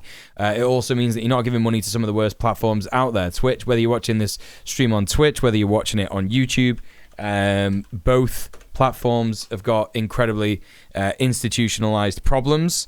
They are actually like horrific. Twitch has got some like terrible sexism, racism, bigotry of all kinds at its heart. So has YouTube. It's incredibly like hard to find content on YouTube that isn't completely tinged with vile bigotry. And it's also much harder for people who are marginalized to be successful on either platform because of said institutionalized bigotry. Anyway, please consider that when you make your donations. There are lots of fun incentives that we get if you donate to the Donkus Mule streams, such as knowing that I'll survive. Also, meaning that I can keep doing this for longer. If you've enjoyed something, if you've laughed, if you've learned something in the stream, please consider donating. Unsolicited advice, especially from. Also, if we hit £500 before the end of the month, me and my partner are going to do a stream together. Girlfriend stream. literally a girlfriend stream. And Tom might also be involved. We'll see. Free people, or even people with children or older parents of adult children, etc. But when asked, most people do agree that even people without kids should have a say in parenting, and they too were kids and feel for kids, especially if a kid is being treated like property. I definitely think that cohabitating and being open to other people's points of views is hard and not for everyone, but I also don't think it's a bad thing to be exposed to different perspectives other than your own, because sometimes you're so focused on your way or the highway that you miss what your kid is really needing. That was the case for me growing up, and I'm thankful I had a little village helping out and not just my one parent who didn't always have my best interest at heart, to say the least. As for how kids are today in school, there is a crisis in the kids can't read, but lower literacy rates among elementary school age kids has been on the decline for a while, even before iPads. According to the Education Department National Assessment of Educational Progress, also known as the nation's report card, roughly 1/3 of American fourth graders read at or below what's considered the basic level. This has been the case since 1992. Scores slightly increase as students get older, but not by much. In 8th grade, about 1/4 of students do not read at what's considered the basic achievement level. That percentage stays about the same for high schoolers. So though it's easy to blame technology, there's still Meanwhile, in Cuba, hasn't been concrete evidence to say that technology is causing lower literacy rates, but kids getting iPads as babies and toddlers also just hasn't yielded the best outcomes in terms of just kids knowing how to be bored. There was even this viral post on Our Parenting about an 11-month-old with an iPad at daycare that was broken, and the mom now demands the parent of the kid who broke it to buy a new one. Like I mentioned before, giving kids unlimited screen time from my baby broke another baby's tablet at daycare. Am I wrong? My daughter, 9 months, is at daycare with her twin brother. They're at it 6 days a week. They didn't go last Friday or Monday or Tuesday. They had double combo sickness, since got better. There's an 11-month-old girl who sends hers with an iPad Pro. You're allowed to send in your baby's toys if it's a specific toy that helps them calm down. It usually means like a rattle or a truck or something simple, not an iPad. The daycare lets her use it. Whoa! Anonymous, thank you so much for the £7.86. Really, really appreciate that. Thank you for supporting the stream. Thank you for subbing off Twitch. Let's fucking go, chat. 2 more donos in a row, and we'll have some music. How about that? Let's continue reading this. The daycare lets her use it. They said they tried weaning her off it when she joined around 6 months old, but the parents didn't agree to it. Just said to offer it when she has a meltdown, to let her use it during the day, help her learn, give a specific set of videos and channels on YouTube to be used. My daughter was sitting below the other girl playing on the floor with rubber balls. The daycare handed the 11-month-old her iPad and went to change another baby boy as well as start feeding off some of the other babies. 20 babies, 6 staff, and they kept an eye on them. An ad for a Skoda apparently started playing, which upset the 11-month-old. So she threw the tablet out of the high chair, landed beside my daughter face down. Being a baby, she was intrigued and by the sound and picked it up, but she had the screen facing the ground, not her. At home, she has these blocks that if you hit them off the ground, they play a small jingle. She thought the iPad would do the same, so she started hitting it off the ground. That's just funny. That's just actually funny.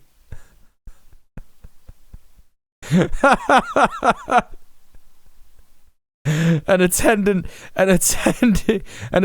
noticed and immediately took it off her, but the screen was already done in.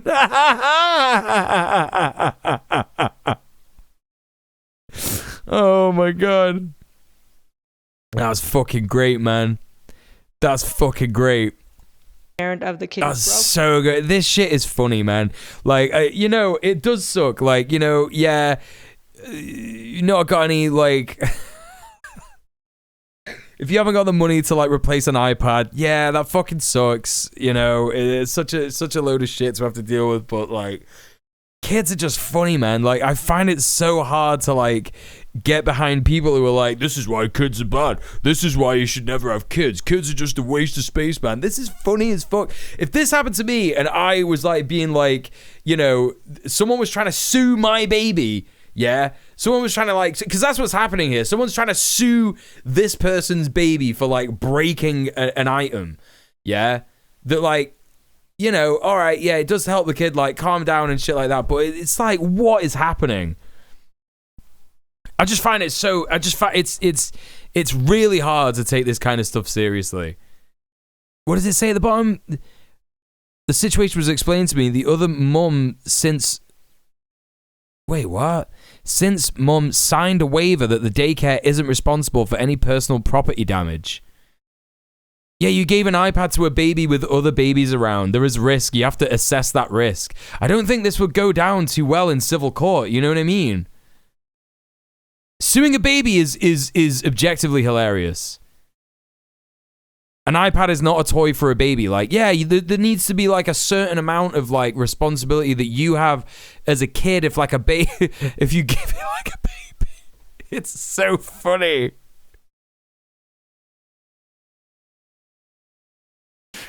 Oh God.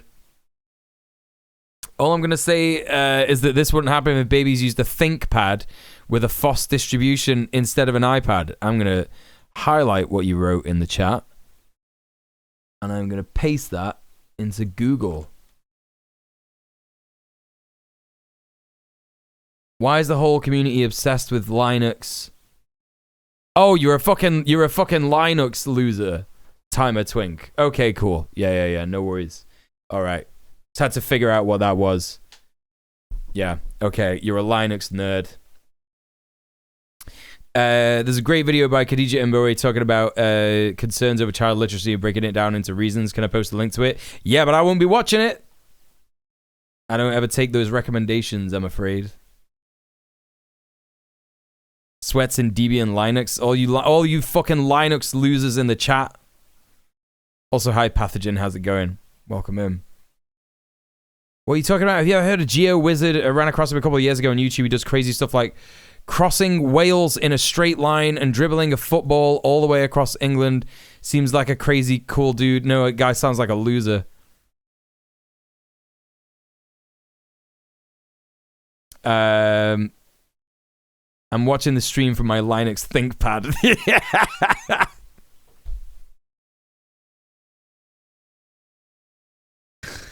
That's funny as fuck. I don't know why. It's just funny.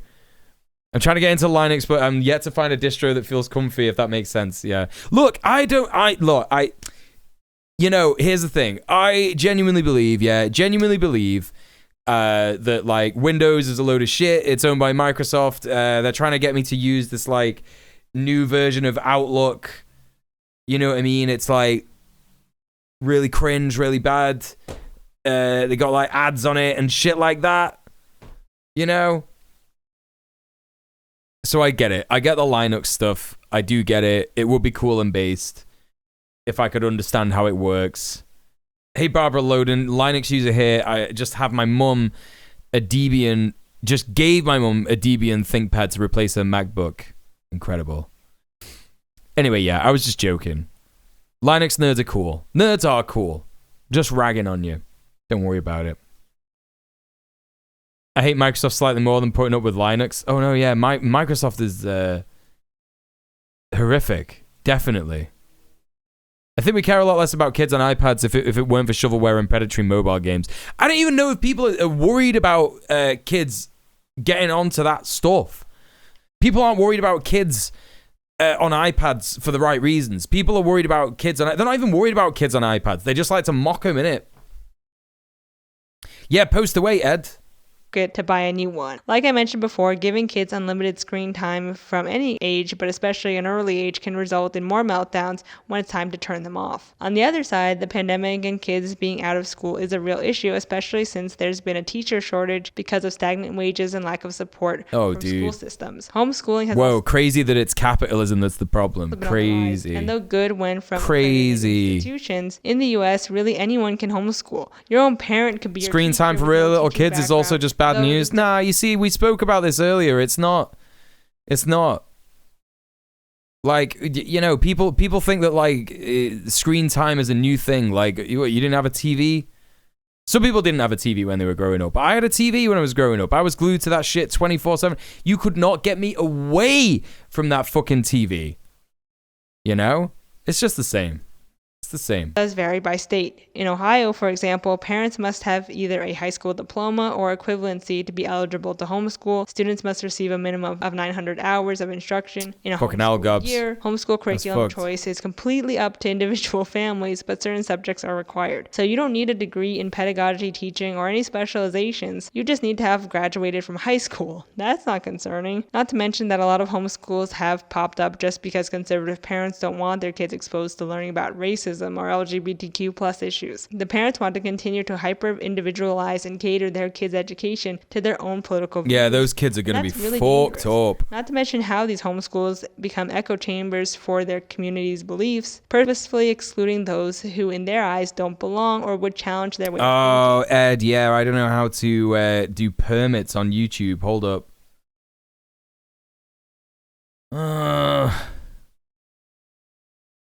Yeah, I don't know how to... yeah, sorry, Ed. You might have to do it in the... might have to do it in the Twitch chat, buddy. I don't think you can really avoid giving kids technology because of how integrated it is into our daily lives. They're just going to be alienated from the peers. Yeah, absolutely, absolutely. Can you imagine talking to another human and them being like, "What is racism?" Yeah, man. Like, that happened. That happened to me growing up loads of times. White kids don't know what racism is. It doesn't exist to them. Do you know what I mean? Even if there's like when I was growing up, we had like one Pakistani family in the entirety of my neighborhood. There was one Pakistani kid in school, and we didn't know that the way we treated her was racism. We had no idea what that was, you know? So, yeah, absolutely. I can imagine doing that for sure. Yeah, because not only was I that human, but there were multiple other humans around me who didn't know that shit. When I was a kid, I went to fucking school in Moss Side, and I really found out what racism was. Because when I was racist, I got the shit kicked out of me. And then, yeah, trying to tell other kids about it and shit like that, you know, it was like, what? What do you mean? One responder grew up in a really privileged majority white school. It's possible it just didn't come up. Yeah, are you kidding? Are you kidding? Of course it didn't come up. Of course it didn't come up. named Kazuma made the link between capitalism and oh God. The nuclear family is in many ways a capitalist institution based around inheritance and the consolidation of capital. You know, look, I'm not saying that we need to be like empathetic to racists or whatever, but like when, you know, we really need to understand that like just because we know stuff doesn't mean that we get to be like, and I'm not saying that you were doing this, Morrigan, but like I do see this like quite regularly, like, you know, people sort of being like, oh man, I can't believe that people are still racist. Like we live, like you've not done enough anti-racist learning if you like can't believe that people are still racist. You've not done enough. You've not done enough learning, because we live in a white supremacist society. Yeah.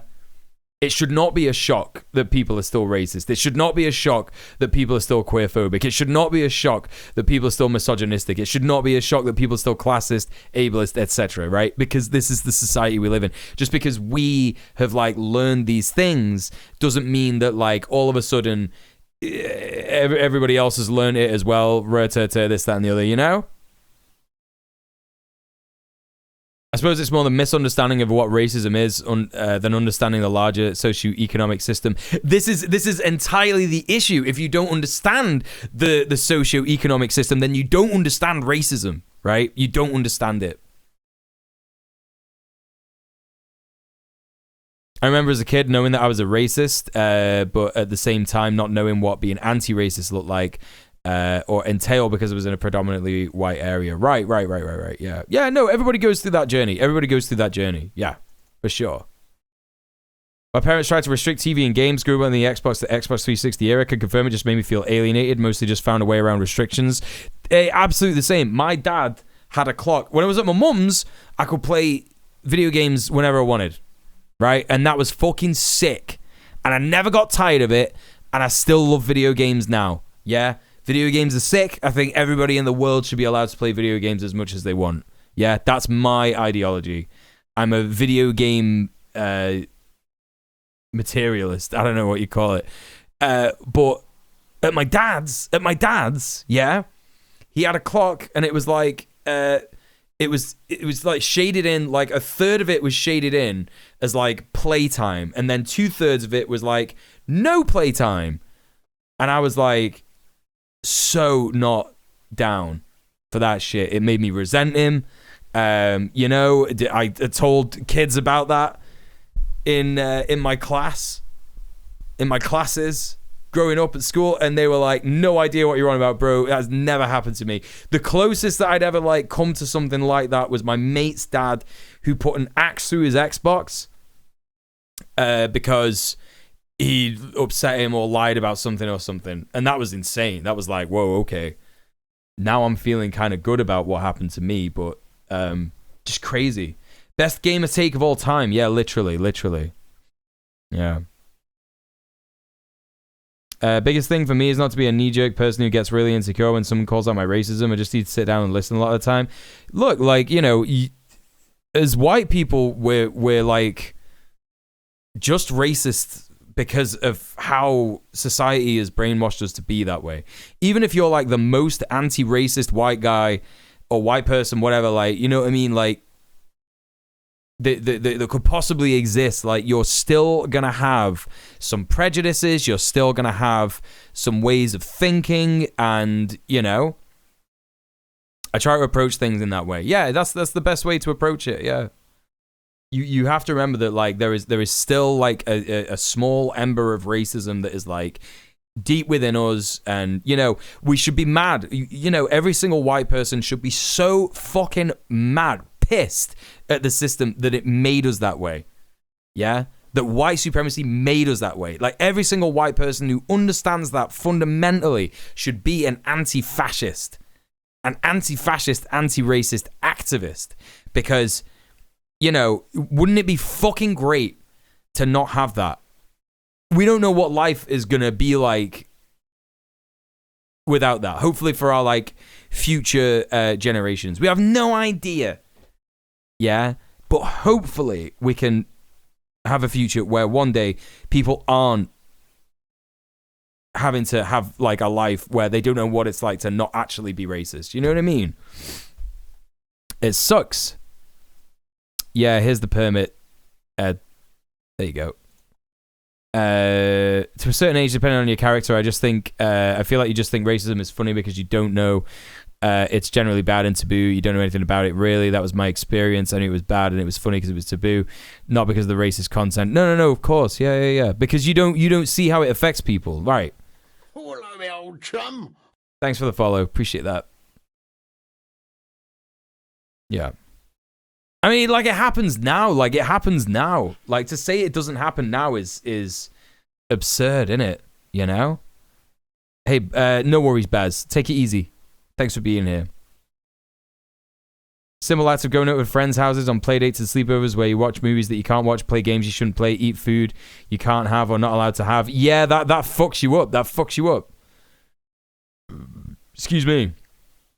Anyway, let's finish this video. So the rise of homeschooling and protecting children can be seen as a rise in individualism. The unstructured communal style of childcare that sociologist Dr. Annette Leroux calls the accomplishment of natural growth, in which children are allowed to explore and play and socialize freely, is much more allowing for a sense of collectivity. But it does not get kids into college, it doesn't fill up their applications with activities and skills. But under capitalism, your resume, what you can offer the economy, is all that matters, not your likes and dislikes, how in community you are with others, etc. Rather than giving children exposure and autonomy to the outside world, conservative capitalist ideology and the adults who follow it cut off their children from opposing views out of fear their children will grow up to challenge them. Honestly, as a kid, you really are at the mercy of your parents for the fundamental parts of your life, and that's a really precarious position to be in, so it's up to you as a parent to make sure that they grow up in a safe and validating environment rather than being their first bullies.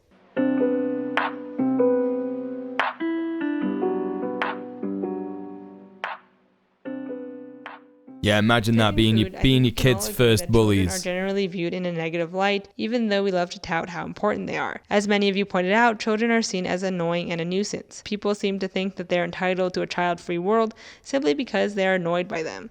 They are also human and deserve to take up space in this world. I'm not sure the reason for this, but I have noticed older generations calling young children stupid, impolite, unwanted, gross, etc. I understand not wanting children, but a person should never just straight up be rude to an unknown child. I think feeling so negatively towards children may occur more often in societies that are more individualistic. People might take children being inconvenient or annoying to them as enough justification that they're less entitled to be in certain public spaces. Right, that's exactly what that is. I think that in wealthier areas where residents can cater and curate their environments to their specific needs, children are less welcome because they're harder to control and essentially annoying. Not to mention how children are only valued for their labor, and if they can't work, then they better get out of my way. I also think that negative stereotypes like iPad kids and kids can't read further puts the onus on kids rather than the adults who are supposed to be taking care of these kids. It's literally a societal failing. If a kid is like not fucking, you know, doing well or suffering or, you know, upsetting everybody around them without understanding things, and like, why is that? Like, that is a community, society failing, right? It's not the kid's fault. And really, it's not like the parent's fault either. Depends on how bad the parent is being. You know, if the parent doesn't have a village to look after it, you know, that's it. Tired, and villages just aren't a thing anymore, and it's just really hard out there. But that's also right. That's an amazing thing, right? So Morrigan Morrigan the Face saying in the chat, whenever my mum spends any amount of time with a kid, she always talks about how they aren't polite, right? And here's the thing, you know, does your mum make any effort to try and educate that kid as to why they're not polite? Right? So either one or two things is happening, yeah? The kid is actually like fine and like just being a kid, or maybe the kid is being rude. Maybe the kid is like, you know, not understanding how like things are seen in social context, and like did your mom make any effort, like any minuscule amount of effort to be like, yo, just letting you know that's really rude, like I'm not mad at you or anything, but like you can't talk like that to people, really, it's just like not okay, you know what I mean? Like did your mom make any effort to do that? The answer is probably no, innit? Do you know what I mean? Like, this is the thing. It's like, it's super easy to criticize kids, super easy to criticize parents, but like, you know, what work are you doing, innit? I don't want to tell my brother how to parent. Right, yeah, well, that's stupid. That is stupid. The video is talking about something much deeper than this, but I feel like the whole babies are gross thing changes when and if you have your own child. Like seeing someone in a public restroom cleaning up baby shit is objectively gross, as is spitting up all over a plate of food. I feel similarly with my dog. I couldn't stand to think of cleaning up after pets or adopting my pup, but I didn't think twice of it afterwards. Right, exactly. For me, cleaning the litter tray now is like a daily thing. It's just like natural, like I'm just doing it all the time. But I used to think of litter trays as like, that's fucking gross. That's fucking gross, bro. You know? Yeah, absolutely.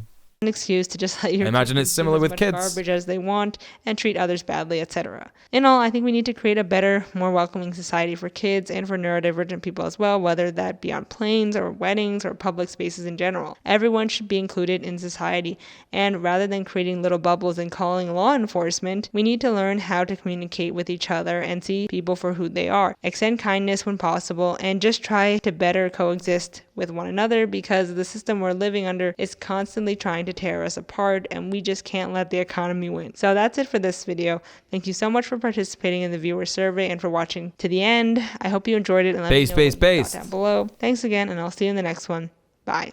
Based. All right, chat. The link to that video is pinned at the top of the chat. It's pinned at the top of both YouTube and Twitch chat. So please go ahead and show some love to Cheyenne Lynn.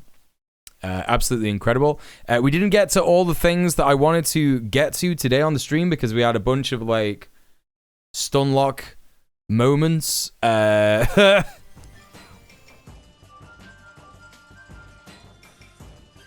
kind of how it goes in my stream. Excuse me. Anyway, I'm gonna shoot now. Thank you so much, everybody, for being here today. I hope that I'm going to have an earlier start tomorrow because I'm up early in the morning. We're doing some door knocking.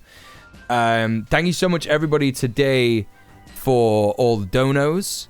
Thank you for the follows. Thank you for the raid, Rob. That was really cool. Thanks, everybody, on YouTube. If you've been on YouTube and hanging out on YouTube, thanks, everyone on Twitch. Thank you for lurking. If you're watching this stream on the VOD channel, please like, comment, subscribe. It really helps me out. Yeah, if you can't stand 24 hours without me, there's my socials. Gonna just real quick link those in the YouTube chat as well. Hold up. There we go. Yeah, hit me up on Patreon. Hit me up on YouTube if you're not on YouTube already. Pathogen, thank you so much for gifted subs. Appreciate that. Mr. Dank, enjoy your sub, ad-free viewing, all that kind of stuff. So, all right. We're going to raid someone on Twitch.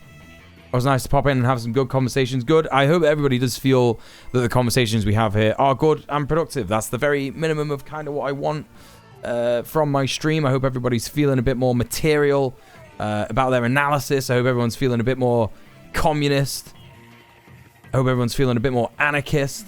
Anyway, let's go raid someone on Twitch. I gotta find someone to raid. Hold up. On YouTube, I don't think there's anyone live right now that I can go and like YouTube raid. But let's have a look. Yeah, listen. Let's take it chilled. Let's go raid Sean. Sean's playing PUBG. Always good to go hang out, watch Sean play PUBG.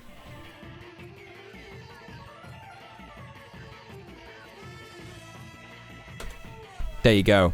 You want to join us with the YouTube chat? There's a link to Sean's Twitch channel in the YouTube chat. Yeah, I'll be back tomorrow. Thanks so much, everyone, for stopping by today and hanging out. It's been really cool. It's been really fun. See you tomorrow for more lefty analysis of YouTube video essays that are also lefty analyses. But it's important that I react to them because how else are you supposed to react to them? That's why I exist. That's my whole purpose as a person. But yeah, I'll see you soon. Thanks so much for being here. Take it easy. Mwah. Stay excellent to each other. Peace, peace, peace, peace, peace.